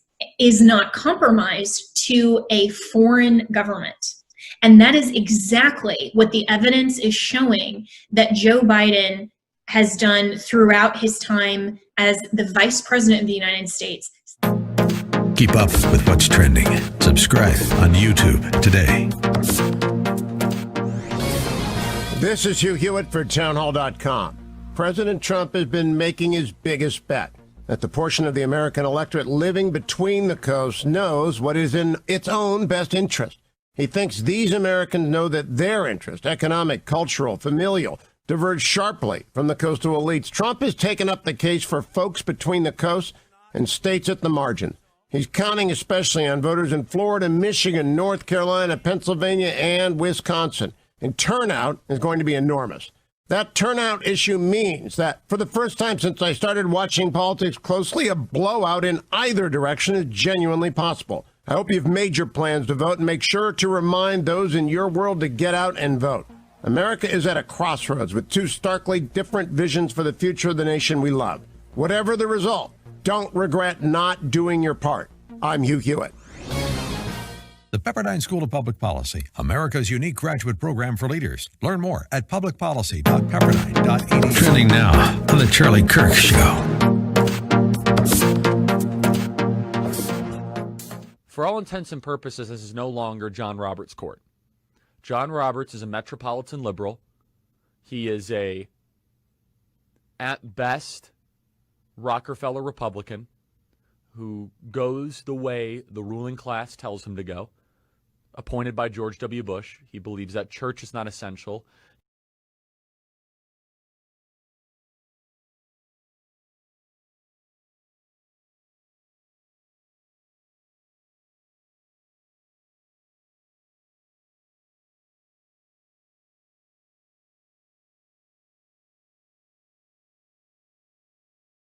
Welcome back, America. Jonathan Swan of Axios is my guest. He's an Australian, of course. Jonathan, did you ever have an election like this down under? Nope. I can't, not in my recollection, anyway. How do they vote in Australia? Is it like Israel? Although we did have a prime minister that disappeared when he went for a swim, and we still don't know what happened to him. Harold. Oh yeah, that is very notes from a sunburnt country. By that's one of the tidal wave. A wave got him, right? Well, they don't know, Hugh. They don't know. I mean, he could still be out there doing laps. I mean, probably not, because he'd be about 150 now. But yeah. So how do they vote there?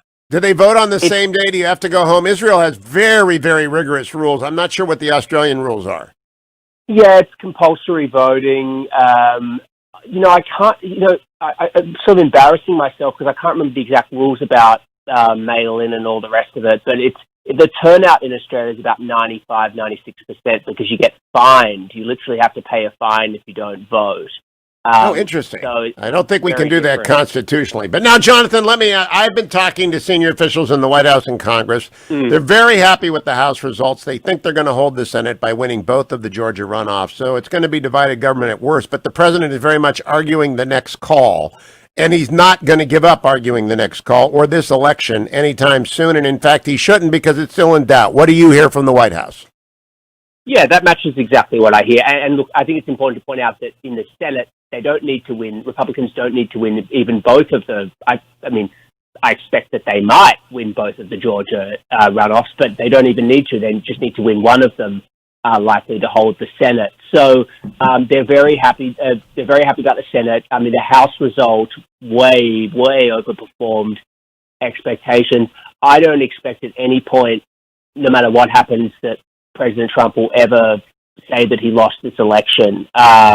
No matter what happens, they're obviously pursuing different legal avenues in multiple states right now, and I've always thought that the most interesting potential legal avenue is in Pennsylvania, with the route to the Supreme Court litigating ballots arriving after Election Day. But it's not clear to me that there's enough ballots there that would make such a path consequential. Did you hear Ron DeSantis last night invoke the 1876 option, which is to have state legislators overrule their popular vote? I think that's what he was saying. Now, that is theoretically constitutional, but it would be radical up there with 1876, which is until now the most contested election. I mean, 1860 led to civil war, but the result wasn't contested. 1876, the result was contested and different slates of electors arrived, and it became the famous meltdown of 1876. Has anyone discussed that? That's the first I've heard that trial balloon float up. The first I saw it was actually Mark Levin tweeted that yesterday. I haven't heard anyone in the White House or on the Trump campaign talk about that at all. That's not to say that it hasn't been discussed, obviously not dispositive, but I've had a lot of conversations in the last 48 hours with people in the White House and on the campaign, and I've never heard that discussed at all. Now, tell me about the 1960 precedent. Richard Nixon, because he wanted to preserve, I talked about this with two Nixon historians yesterday. Of course, I run the Nixon Foundation, that President Nixon declined to contest the result because he wanted to maintain his viability for what he believed would be a run down the line. I'm not sure President Trump thinks that way, but has anyone counseled him that, hey, if you want to re-enter the fray in 4 years, you've got to exit the stage with a modicum of graciousness? Well, I don't think President Trump thinks that way at all. And in fact, I'm not even sure that that's true of what he of the way that he views his supporters. But look, I think the sad and unfortunate reality here is that if President Trump is declared the loser of this election, there's going to be tens of millions of Americans that believe it was stolen from him. Well, if he's declared the winner, there will be tens of millions of Americans who think it was stolen from Biden. I mean, we are there, and I think it's because. Yeah, go ahead. I don't disagree with you here. No, but I'm just saying. Here's the deal. No matter what happens, President Trump is by far the most popular Republican in the country. That's not going to change. He's got incredible bond with the Republican base, and he, again, I don't have any reporting on this. I haven't discussed this with him, so this is speculative. But just knowing him a little bit and knowing how he operates, I would be stunned if he took off the table the idea of running in 2024, because it's just not what he does. He likes to maintain leverage. And I tell you what, I can't think of an elected Republican in this country that would have a prayer in a primary against Donald Trump if he did decide to run. Of course, that's a long way away. Very long way away. Things happen. Not that far away, Hugh. Yeah. But you're right. He is right now by far the most popular Republican in America by a lot. There is no second place, right, Jonathan? Not even close. Not even close. I want people to. I just don't know that our friends in mainstream media understand that, and they're saying the Republican Party is deserting him. That's simply not true. That's just not true. I'll be right back. Thank you, Jonathan Swan of Axios. Follow him at Jonathan V. Swan on Twitter. Follow me to Hour 3 of the Hillsdale Dialogue with Dean Matt Spalding next.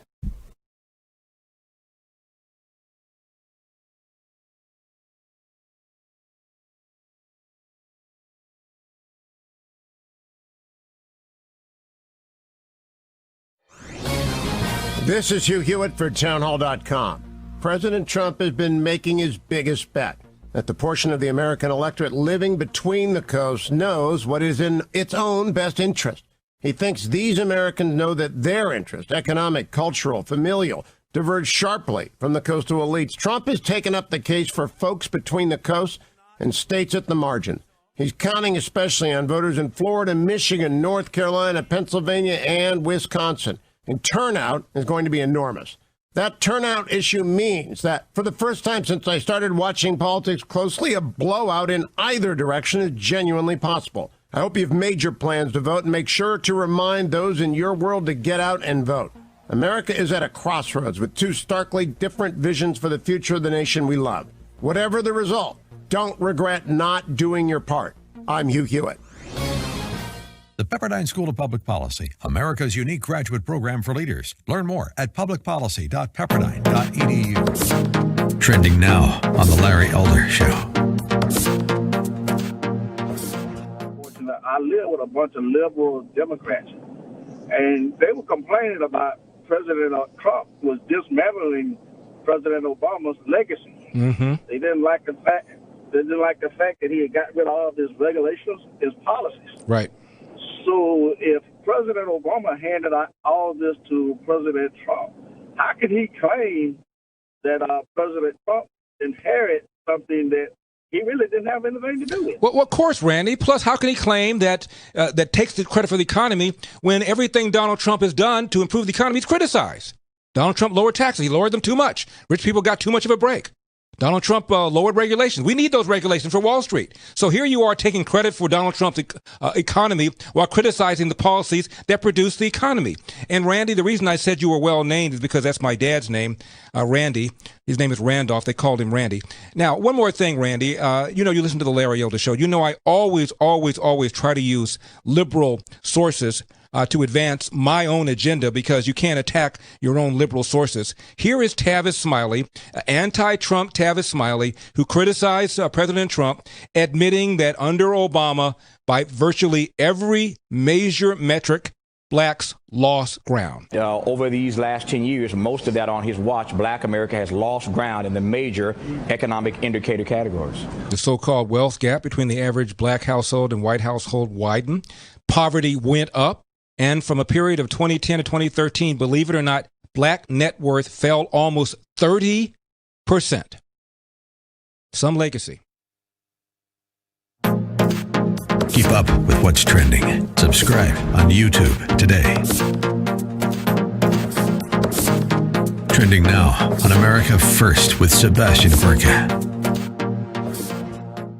Mayor Giuliani, when they say they are investigating one man and his business associates, what does that mean? Who is in the net? And could it be the Democrat candidate for the highest office in the land, Joe Biden? It has to be, because the money laundering was being done for his benefit. And if you listen to his son's description of it on the hard drive, which no one has disputed, he makes it clear that Pop gets half of that. according to a text message of January 3rd, 2019, for 30 years, he's been taking care of all the expenses of the family. That's Hunter. And Pop requires him to kick half.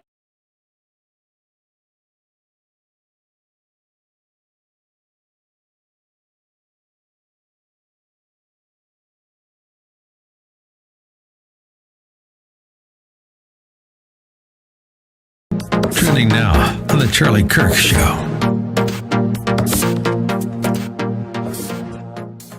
I do believe, though, that President Donald Trump will comfortably win Florida. Every single Republican precinct and district that we are looking at in Florida and analyzing the data, it is looking increasingly good for the president. And so we are now not looking at a presidential race. We are not looking at a national race. We are looking at a small set of gubernatorial races to win the White House. That's what we are. President Donald Trump basically has to win state races in 2 or 3 states to become president of the United States for 4 more years. He has to win a governor's race, metaphorically in Arizona, in Pennsylvania, hold Iowa, Ohio, Florida, and North Carolina, and he wins. It's that simple. And one of the amazing things is now that as I'm wearing my Justice League shirt with Amy Coney Barrett, Gorsuch, and Kavanaugh, is how the left refused to attack Amy Coney Barrett at all whatsoever. And so just a piece of advice for the president, mention Amy Coney Barrett in every one of your rallies that you're doing on television. Say, isn't she great? Look at Amy Coney Barrett. She's on the Supreme Court. We got it done. In fact, you can start to see how the Democrats were attacking the process. I don't want to attack the nominee. And Amy Coney Barrett said it the best in Cut 10, where she discussed the difference of a senator and a justice. Play Cut 10. It is the job of a senator to pursue her policy preferences. In fact, it would be a dereliction of duty for her to put policy goals aside. By contrast, it is the job of a judge to resist her policy preferences. That's the difference between a constitutional judge and an activist judge. Keep up with what's trending. Subscribe on YouTube today. This is Hugh Hewitt for townhall.com. President Trump has been making his biggest bet that the portion of the American electorate living between the coasts knows what is in its own best interest. He thinks these Americans know that their interest, economic, cultural, familial, diverge sharply from the coastal elites. Trump has taken up the case for folks between the coasts and states at the margin. He's counting especially on voters in Florida, Michigan, North Carolina, Pennsylvania, and Wisconsin. And turnout is going to be enormous. That turnout issue means that for the first time since I started watching politics closely, a blowout in either direction is genuinely possible. I hope you've made your plans to vote and make sure to remind those in your world to get out and vote. America is at a crossroads with 2 starkly different visions for the future of the nation we love. Whatever the result, don't regret not doing your part. I'm Hugh Hewitt. The Pepperdine School of Public Policy, America's unique graduate program for leaders. Learn more at publicpolicy.pepperdine.edu. Trending now on the Dennis Prager Show. Philadelphia, the fatal police shooting of 27-year-old Walter Wallace from City Journal in West Philadelphia has set off another round of mass looting, arson, and violence. Wallace, who had a long criminal history and evident mental problems, was confronted by 2 police officers who ordered him repeatedly to put down the knife that he was wielding. Wallace refused to drop the knife, charged the officers, and was shot multiple times. The shooting sparked looting and vandalism in and around West Philadelphia's 52nd Street corridor, where the 18th District Police District is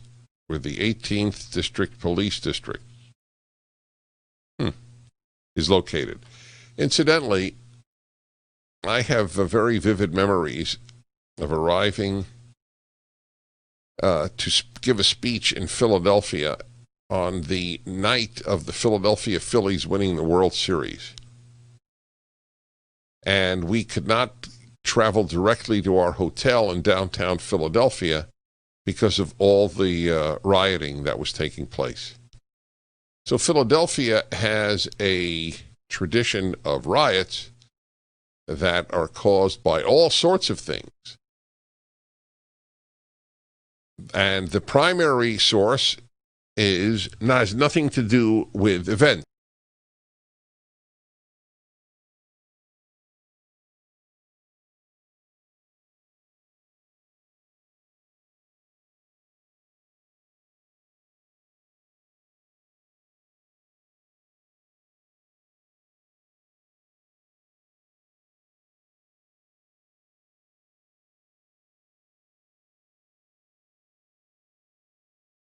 Morning, glory, America. Bonjour, hi, Canada. That music means it's time for the Hillsdale Dialogue, the last radio hour of the week. This week, I am joined by Dean Matt Spalding. He runs the Kirby Center in the Hillsdale Graduate Program in Washington, D.C. Dean Spalding, good morning to you. How are you, and what do you think? Good morning, Hugh. How are you? Great. I think we're in a messy thicket here. It's not. I don't think it's over. I think there's still a lot to be done. There's still be a lot to be happening. I think we should also be looking beyond the presidential election to what else is going on in the country, what signs we have of the politics of the moment, and look at this more broadly. I think this was not a massive blue wave for a progressive liberalism. I think that the less intense focus on racial identity suffered some significant blows. The Democrats didn't pick up any state houses and lost in the Congress. This tells us a lot about Trumpism. Although we should focus on, obviously, the immediate question is the presidency and what's going to happen there. We don't know. Those numbers have really narrowed. We'll see, but Trumpism, that general coalition of Americans who are pushing back, seems to be alive and well, and progressive liberalism, I think, suffered to defeat, and we now see some evidence that the Democratic Party is having some internal split. Now, at this hour, Georgia is in the Biden column by 1,096 votes. Nevada is in the Biden column, but there's 11% left to be counted, by 11,438 votes. Pennsylvania, with 5% left to be counted, is in the Trump column at 18,229 votes. Arizona is in the Biden column by 47,000, but they're very confident, my sources there. So we actually have the closest election in modern American history, Matt Spalding. Right.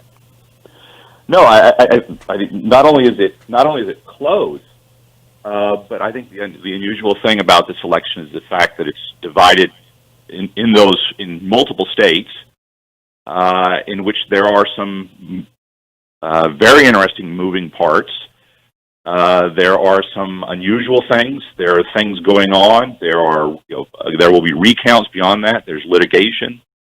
This is not only a close election. I think this is a highly disputed election. One of the things that setting aside, I think we can talk about this more, but there are some questions about access, which I think is one type of question. Then there are these questions about potential fraud, which needs to be backed up with evidence. But I think the perception here, this is a close election, 4 states, the way that you had early voting and later voting and how those numbers are changing, I think there's going to be a very large perception question no matter what ends up happening here. Now, Dean Spalding, I'm trying to model with you how I believe every interview with a partisan ought to be conducted. And I say partisan, I believe you are a Trump supporter, and if you're not, correct me, but I believe you are. I see in mainstream media too often supporters of the president asked closed questions as opposed to open questions. Closed questions are, if the president said X, do you agree or disagree with that? That's a very closed question. That way you don't get to the subject that you think is important. And I'm asking you an open question. Do you think... Oh, Dr. Arnn is joining us this morning as well. That's like I just drew the 2 of hearts and the ace of and the 2 of spades. It's like I've got a pair of 2s in my hole card here. Good morning, Dr. Arnn. You're up early for Michigan. Yeah, I'm in Omaha, and I thought you were calling me, and then I got the idea that Spalding was working a coup. So there's a coup. There's a coup. There, you've been. Good morning, Mr. President. Good morning, Mr. President. Like Mike Pence called in and Donald Trump showed up, and you know, I'm going to ask the next question too. I asked Matt Spalding an open question. I'll ask you, and then we'll go back to it. What do you think That's just an open question. What do you think? I think it's corrupt, and I think it's hard to turn it around. But I don't know that it can't be turned around, and I have some confidence that Donald Trump is going to keep trying as long as he can. What's hard about it is these mail-in ballots. You know, how do you verify if there are reports, and see, they're only reports, right? But there are reports that they mailed out enormous mass ballots, and reports of people getting 2 or 3 in the mail, but more than that, you know, just who are the people who got them, and then who sent them back. And you know, there's in Clark County, I read there's a signature verification system in Nevada, but in Clark County, it's yielding radically different results than other parts of Nevada. So it's a big mess, and you know, so you go sort this out through the courts. Mark Levin says state legislatures actually have the complete power to pick the electors, and that in many of these battleground states, the state legislatures have Republican majorities. So there's a wild idea that, you know, was apparently in the Supreme Court case about the Bush v. Gore election. The Supreme Court acknowledges that the states have complete power to do the state legislatures, just the legislatures have complete power to do that. So what do I think? I think it's a struggle, and I think it's going to be interesting to watch it play out. It may amount to a constitutional crisis. I think Trump should prosecute his legal options and then see what we find out. No, I'm not sure I agree that it's a constitutional crisis, because Article 2 is actually fairly straightforward. It is up to the state legislatures to decide who the electors are. They have decided in most instances to trust to the popular vote. They could change their mind in places where the state legislatures are Republican. Ron DeSantis suggested the 1876 option last night, but that would be more controversial than anything we have had since 1876 and greatly divisive within the country. I don't think that's going to come to pass. But I want to ask you, Dr. Arnn, like I asked Matt Spalding, outside of the presidential election, what did you see? Well, the election is wonderful. I saw a chart last night about dividing the states up in the presidential race among and in state legislature races among heavily Republican states, heavily Democratic states. Toss-up states leans one way or the other. Trump just has massively better numbers in all except in the toss-up states, for example. And the Republicans, massively better numbers than the Democrats. And so state legislatures didn't flip, although Eric Holder was in charge of a huge project to get them flipped to control the census. And so leave out the count the presidential race, it was a tremendous Republican election. Now, Dean Spalding, Georgia will have probably 2 runoffs, and it's not really going to be David Perdue versus John Ossoff or Kelly Loeffler against the Reverend Warnock.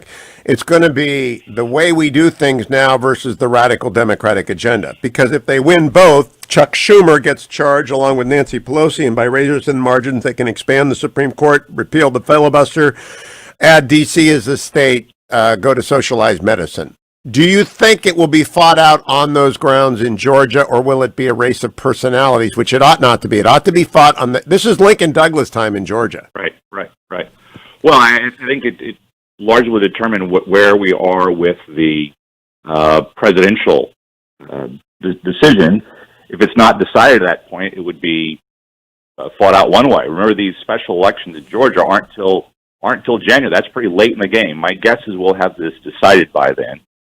So it'll depend on which way that goes. But look, both of these Senate seats in Georgia, if you look at the numbers, right, Purdue very, very narrowly fell under 50%. And the other one, if you put the 2 Republicans together, they've got a majority.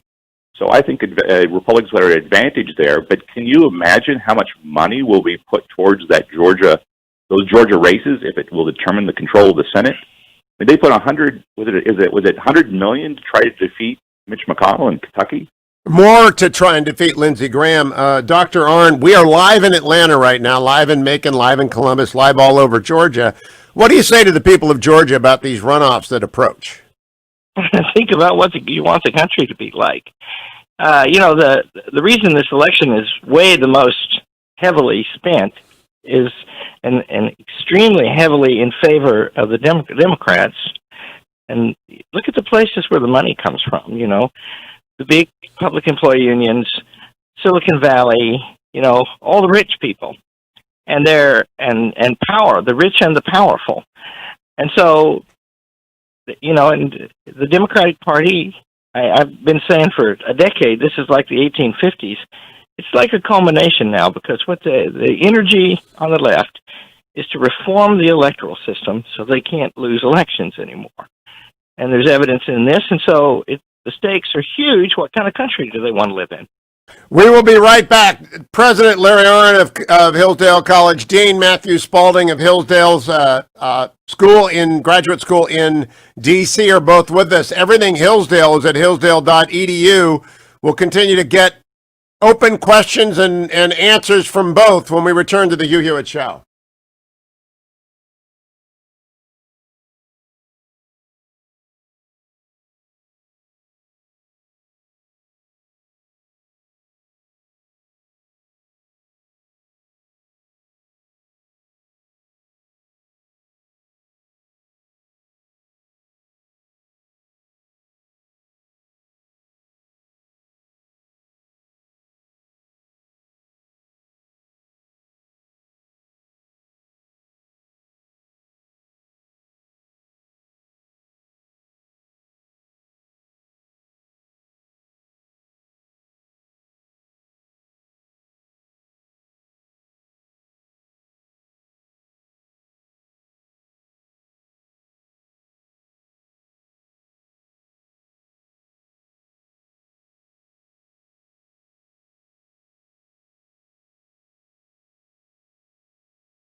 This is Hugh Hewitt for townhall.com. Trending now on the Charlie Kirk Show. For all intents and purposes, this is no longer John Roberts' court.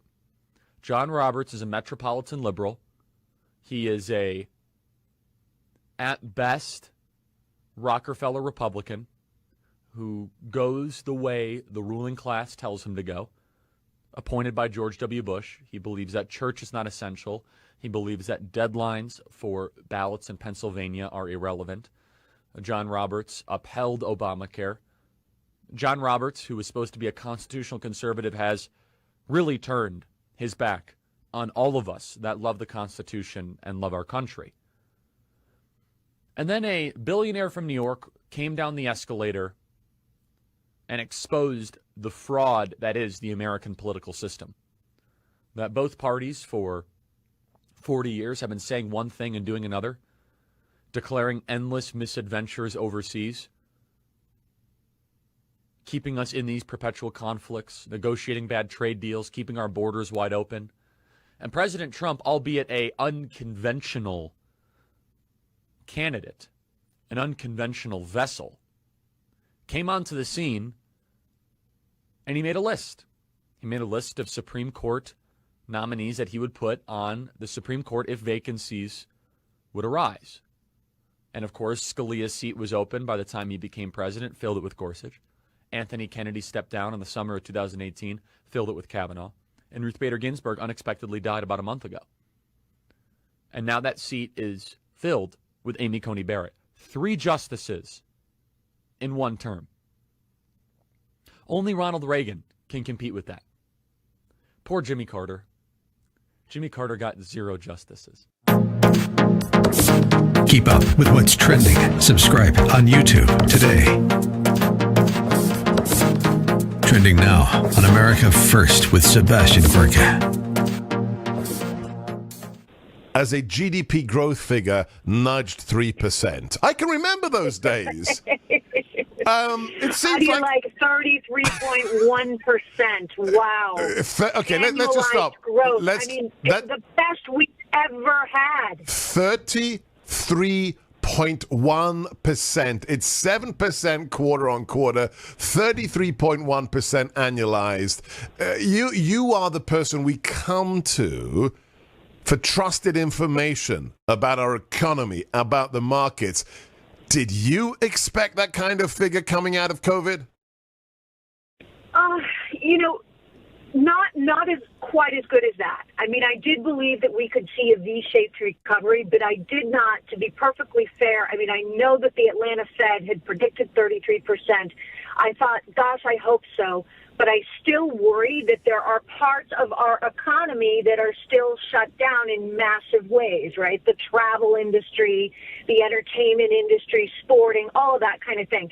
So all the more reason, Seb, for us to be completely blown away and super excited by this. It tells you we are back in a growth trajectory. Welcome back, America. The Hillsdale Dialogue is underway on this November the 6th, 2020, as election week will stretch into election fortnight soon.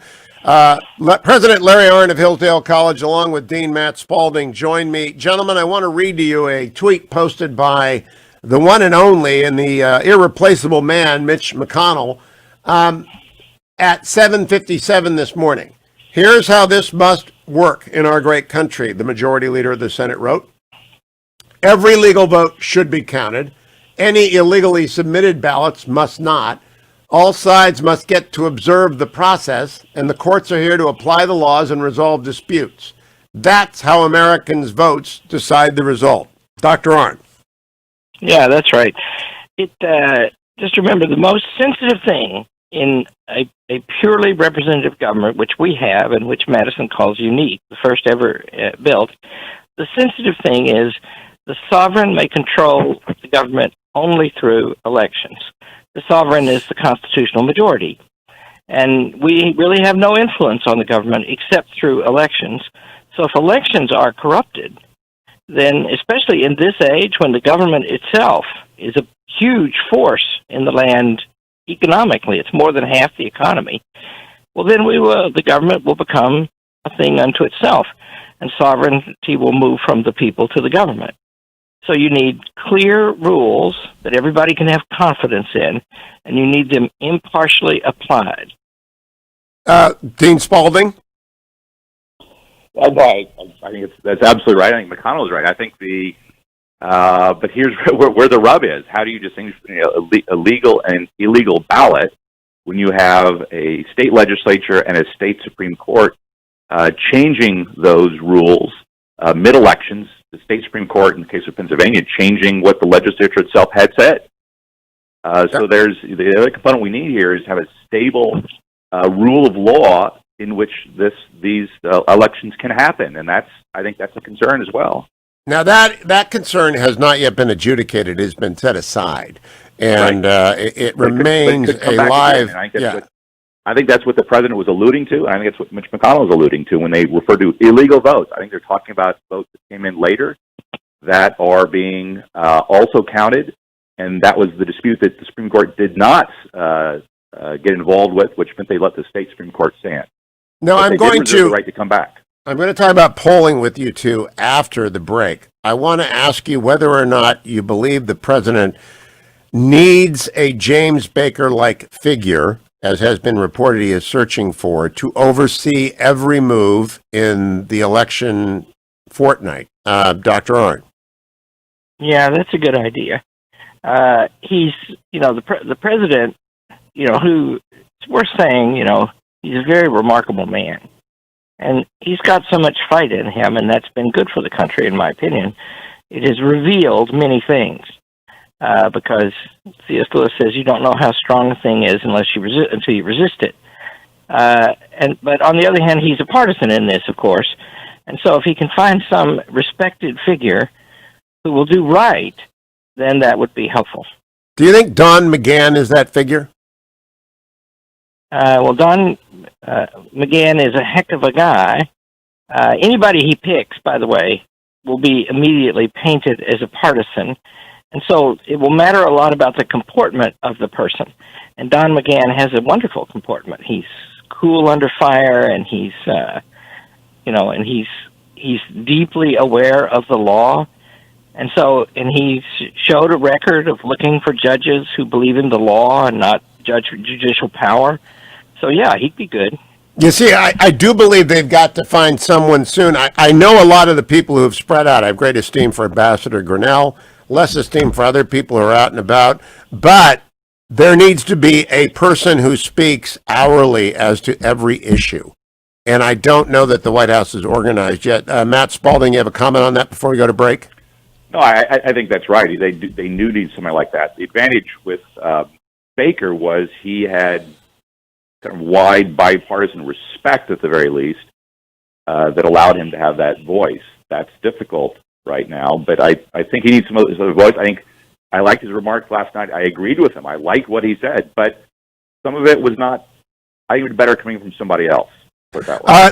That is, he's not a lawyer. The president's a real estate developer. I never let my clients who are real estate developers talk in court, and this is the court of public opinion. I'd go find my lawyer fast, and James Baker was a hell of a lawyer. Still is. Don't go anywhere, America. The Hillsdale Dialogue continues after this.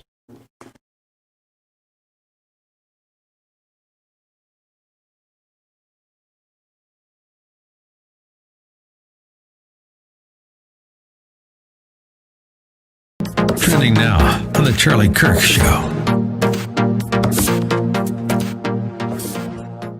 For all intents and purposes, this is no longer John Roberts' court. John Roberts is a metropolitan liberal.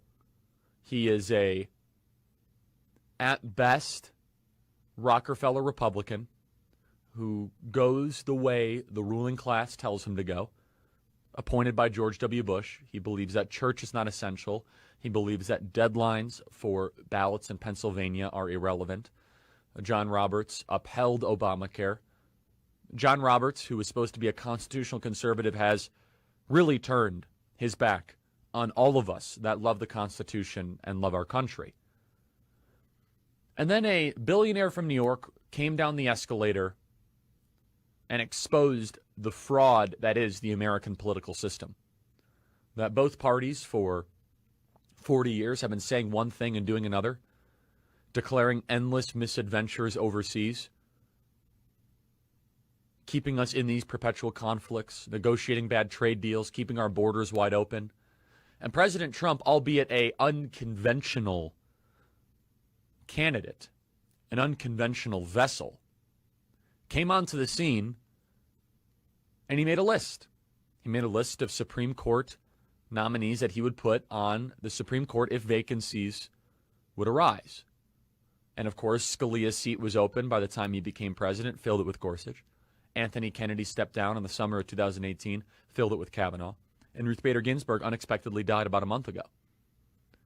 And now that seat is filled with Amy Coney Barrett. 3 justices in one term. Only Ronald Reagan can compete with that. Poor Jimmy Carter. Jimmy Carter got 0 justices. Keep up with what's trending. Subscribe on YouTube today. Trending now on America First with Sebastian Gorka.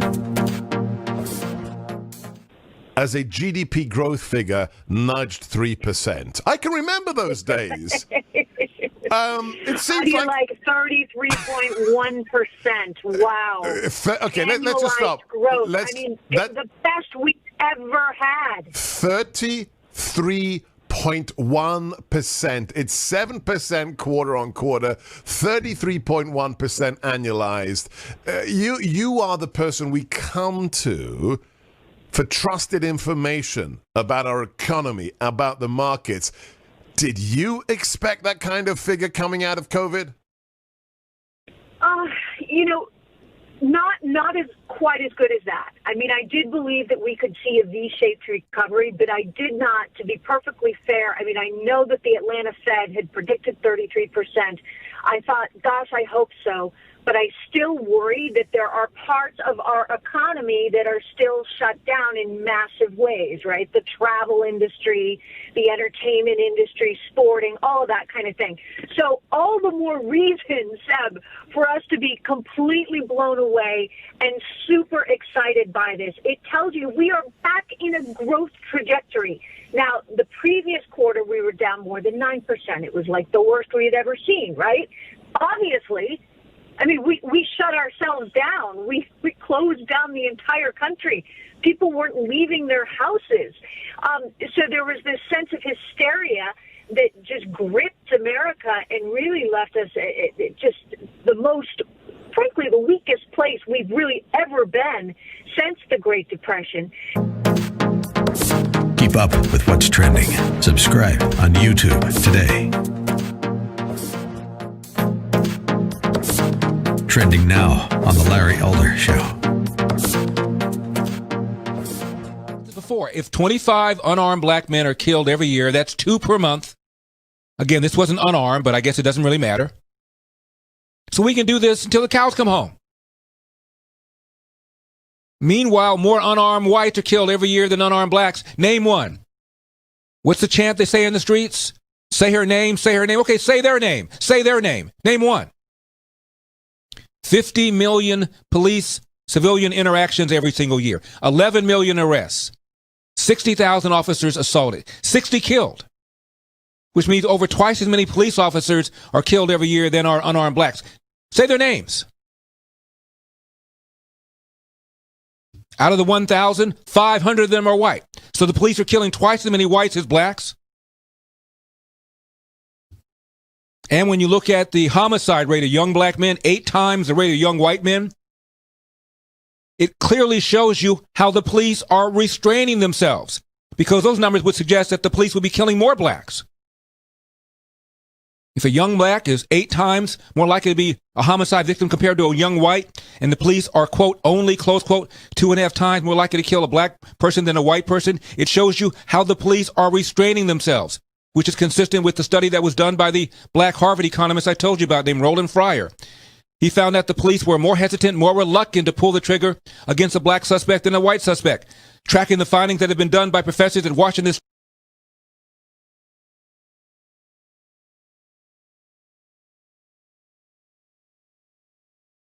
Welcome back, America. It's Hugh Hewitt. The Hillsdale Dialogue is underway on this November 6, 2020. I bring you news reports, including the crawler on Fox News that Vladimir Putin will be stepping down early in 2021 as the, quote, president of Russia because of Parkinson's disease. A quick reaction, gentlemen, if true. Again, these are reports. They have not been confirmed by other than the Fox News crawl. I found it at the nzherald.com and a few other places, but what would be your reaction, Dr. Larry Arnn? Well, I've been doing Google this morning, and I see a denial 11 minutes ago from the Kremlin that that's all nonsense. So I think we don't know. Dean Spalding?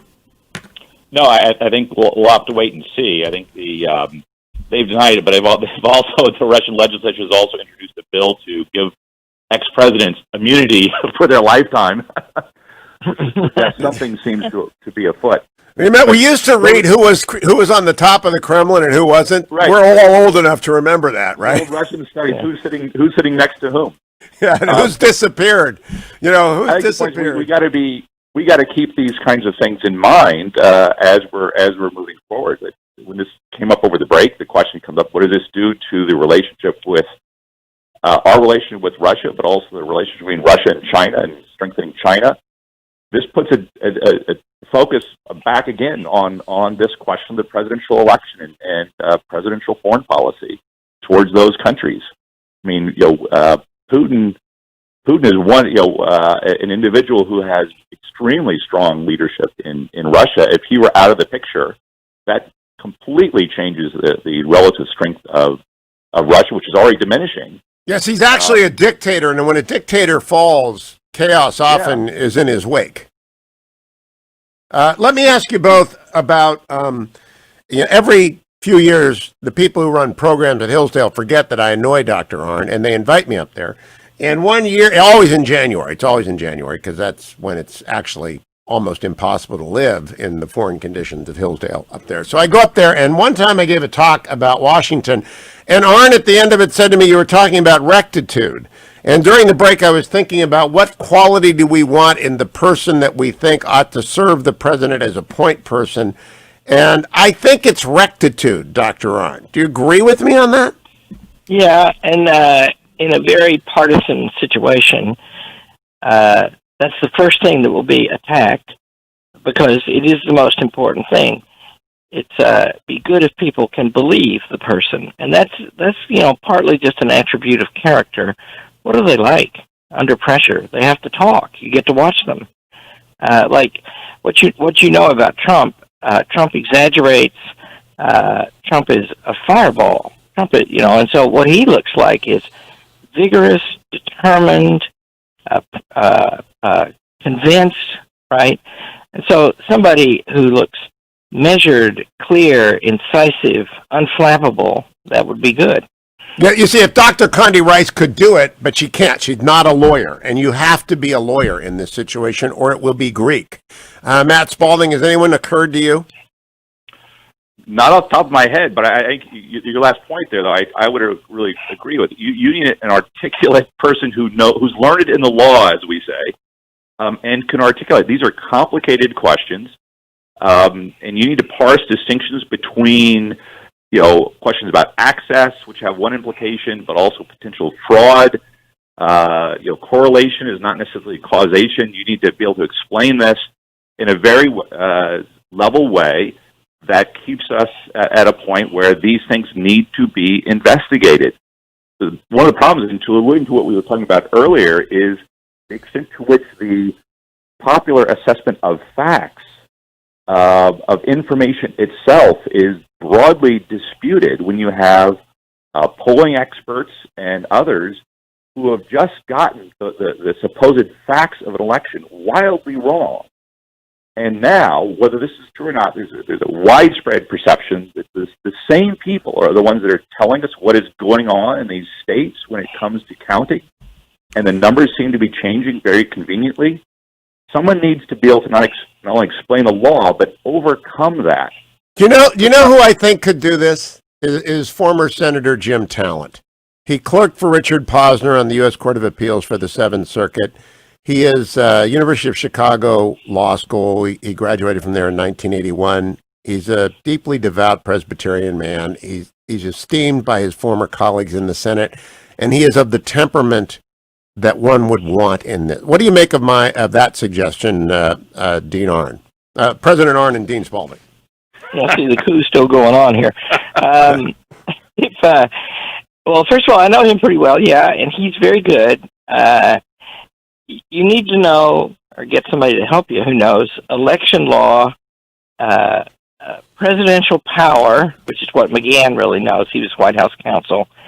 And he was also an advisor to Trump when Trump was running, so he knows a lot about election law. And so your first idea is a very good idea for reasons like that. Talent is, what was Talent like as a politician? Talent was sort of in the mold of Jack Kemp.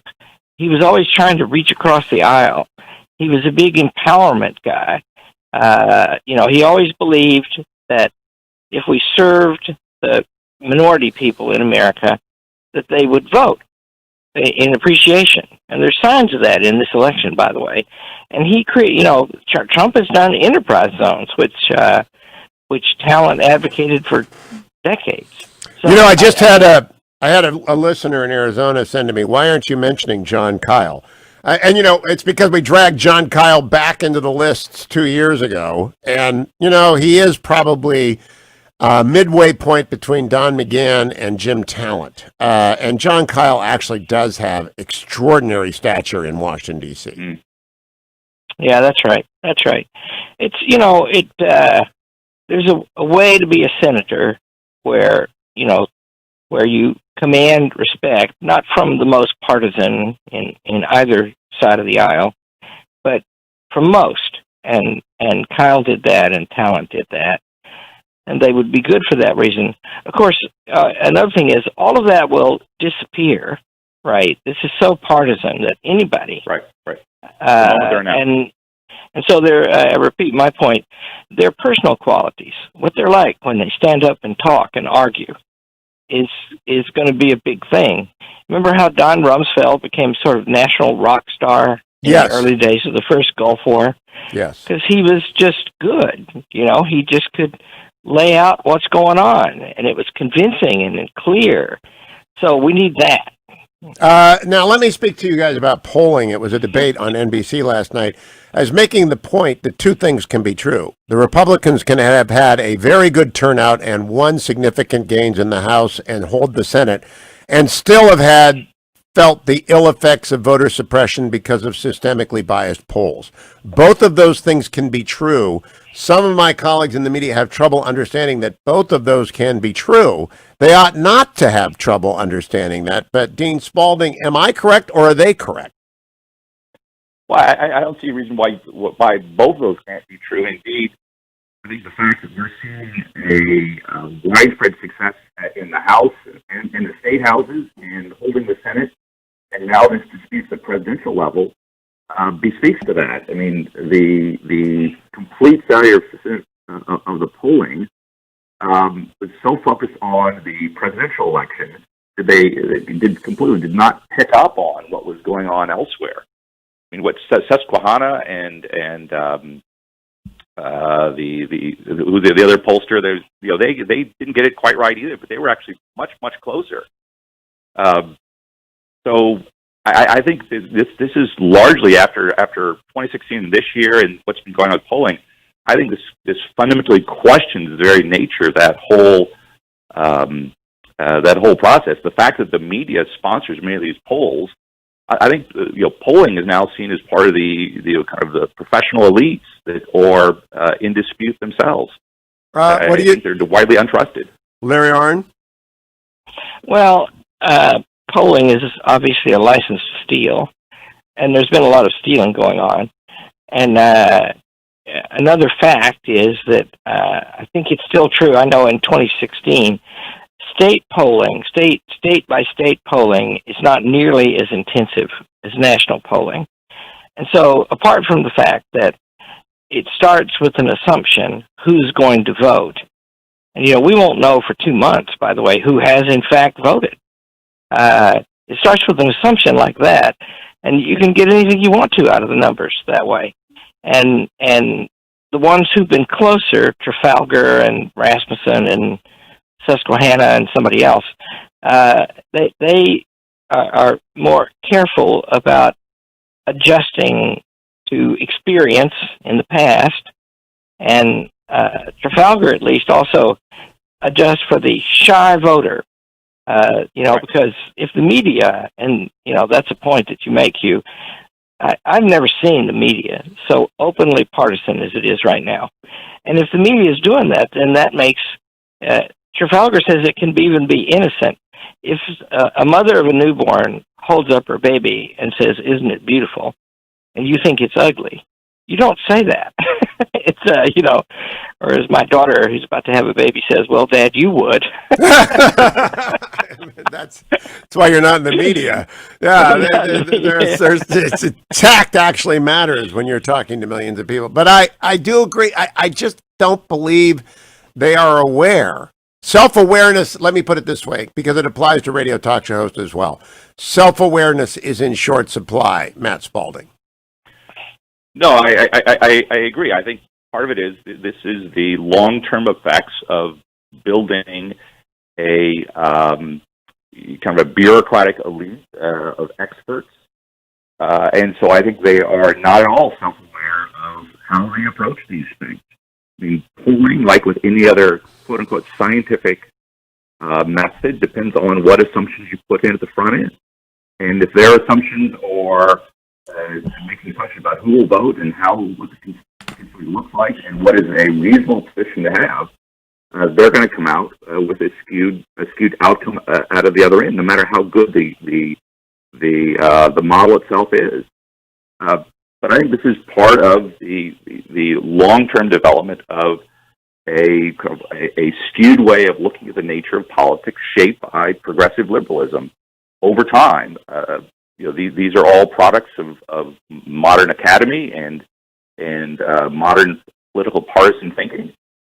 And they, the old notion, as innocent as it was, of somehow an objective, more scientific political scientist who looked at the data, seems to have gone by the wayside, not just in this election, but in relatively many recent elections. When we we're come suffering back, for it. we're going to talk about the popular vote. Donald Trump has 69.5 million votes. Joe Biden has 73.5 million votes. What that really means is that the country has two very different points of view. We'll talk about that with Dr. Arndine Spalding after the break. Let me remind you, if you are out there, you're getting older, and you need ReliefFactor.com, 1995 gets you started. I took mine already this morning. I will be out and about on the paths of the highways and byways of the Beltway as soon as this show is over. I got some pre-recording to do after it. And then the weekend is upon us, all you weekend warriors. I'm sure Dr. Arn and Matt Spalding are weekend warriors too. If you've got minor aches and pains after you play hoops or go running or play volleyball or whatever it is you do, ReliefFactor.com is for you. 1995 gets you started. Do believe in supplements. Do believe only those that I recommend to you, of course. ReliefFactor.com. Don't go anywhere. I'm coming back for a final segment on the popular vote, which just demonstrates, my gosh, they're both going to get 70 million votes by the time this is over. That's incredible. Stay tuned. Trending now on the Dennis Prager Show. I want to give one example of discipline equals freedom. I'm into classical music, as my listeners know. So when I watch a great violinist or great pianist, I think, wow, they have ultimate freedom. They can play that instrument. I can't. So how did they get there? How did they get the freedom to play? And the answer is discipline. The guy once says an old joke, how do you get to Carnegie Hall? Answer, practice. Yes, I've used a similar example. I like rock and roll.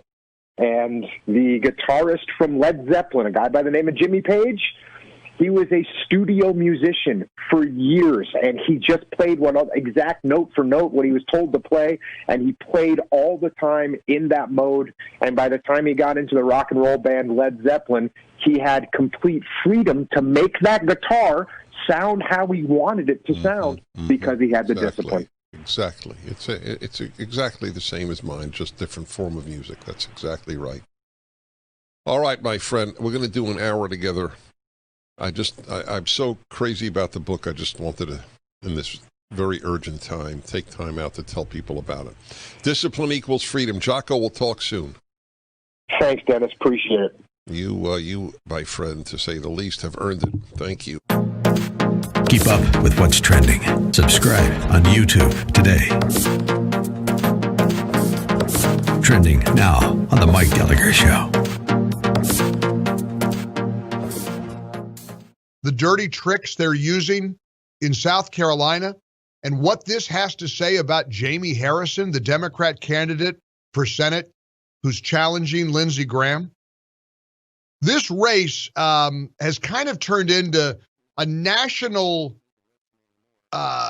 referendum, in a way, of Democrat dirty tricks versus the Republican Party. It's a little bit like the Ted Cruz Beto O'Rourke battle was in 2018.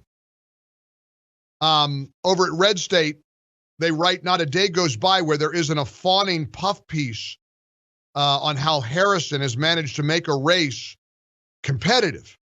You want to know how they're trying to win in South Carolina and beat Lindsey Graham? They're not trying to advance the message of this liberal Democrat, Jamie Harrison.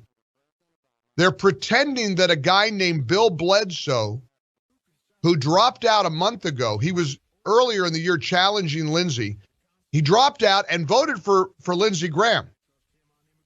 He's a complete Lindsey Graham supporters. But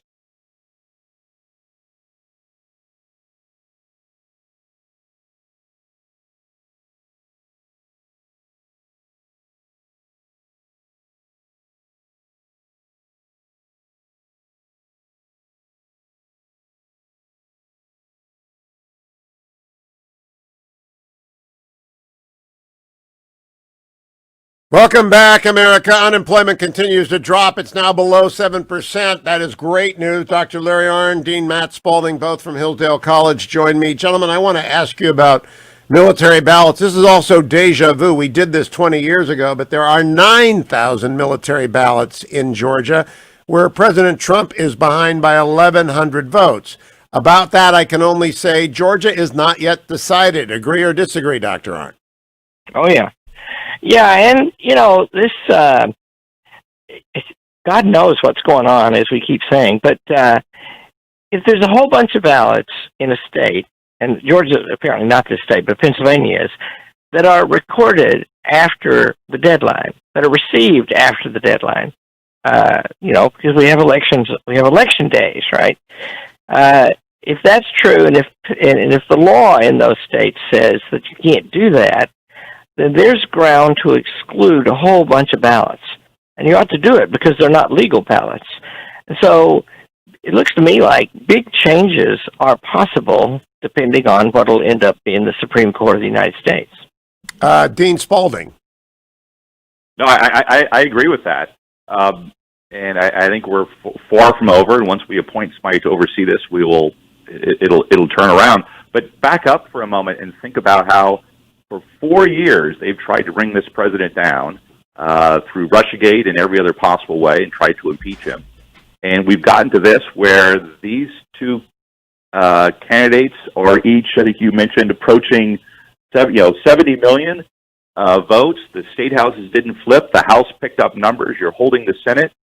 Not only this is a divided country, but it strikes me as a divided country that shows signs of intentionally not going to the kind of the blue socialist wave that was expected in all those polling, but indeed suggests there's a very durable it wasn't a fluke, but a durable coalition in one party, kind of Trumpism. And there are also some signs the Democratic Party is having internal debates about what this election meant for them. There's a cold civil war in the Democratic caucus, so Larry Arnn. The tectonic plates are moving here. The fundamental things are afoot, yes. And Donald Trump getting 69.5 million votes. Joe Biden has got 75 million votes at this point. We don't count the constitutional majority, doesn't care. But our networks ought to care. Our pollsters ought to care. They did not see that coming. Yeah, that's right. And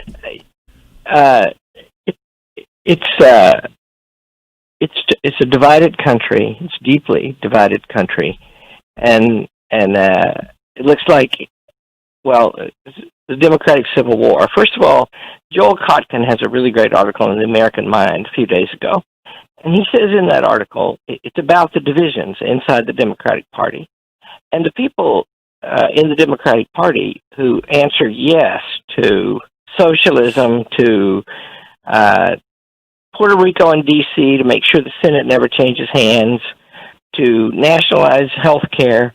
That's about 25% of them. And the rest of them are, like people.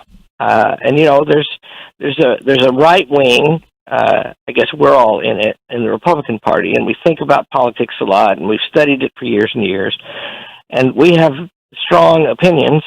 Most Republicans are just ordinary people, right? And I'm reminded that Churchill's thing, expertise cannot govern us. The unbounded ignorance of the plain man who only knows what works is a better guide. So there's reason to believe that all of this will come out right over time because the people are not crazy. As of this hour, as we go off, though, Pennsylvania has just switched from red to blue. Donald Trump has lost his lead, and Joe Biden has gone ahead by 6,000 votes. I don't know if that's dispositive. I have to know where the remaining votes are, but we will have to wait and see. Most of them appear to be in Allegheny County, but I don't know if they have military votes either. I want to thank Dr. Larry Arnn, president of Hillsdale College, Dr. Matt Spalding, dean of Hillsdale's Graduate School of Government in Washington, D.C. To you both, thank you. All things Hillsdale. including applications to the undergraduate college and applications to the graduate school, are available at hillsdale.edu, as our extraordinary video series on the Constitution, the founding, the framing, and the progressive era that you all ought to go and see and enjoy and drink deep of. And be not afraid, the most popular verse in the Bible, be not afraid. That is the most important thing to remember as we go forward into a long weekend of counts, recounts, litigation, threats, and whether or not by Monday we'll know who the president is, I cannot say. But I'll be here on Monday morning to tell you one way or the other. And, of course, follow me on Twitter, on Facebook, and on Instagram throughout the weekend. I'll keep you posted as I know things. Thank you, Adam. Thank you, Dwayne. Thank you, Harley. Thank you, Ben. They've been working extraordinarily long hours since Monday. And I must tell you, that is a lot of production of radio, and they have all been remarkable. And so I want you to join me in applauding them virtually across the United States. I will be back on Monday, as they will be. Updates and your calls, as always, the best guests, the best information, the news that you need, the analysis that you want, right here on The Hugh Hewitt Show. Don't forget to sign up for the Hughiverse. All of Hugh's broadcasts on demand, the after show, which in my opinion is worth the price all by itself, Dwayne FM, and all sorts of bonus content. www.hughiverse.com.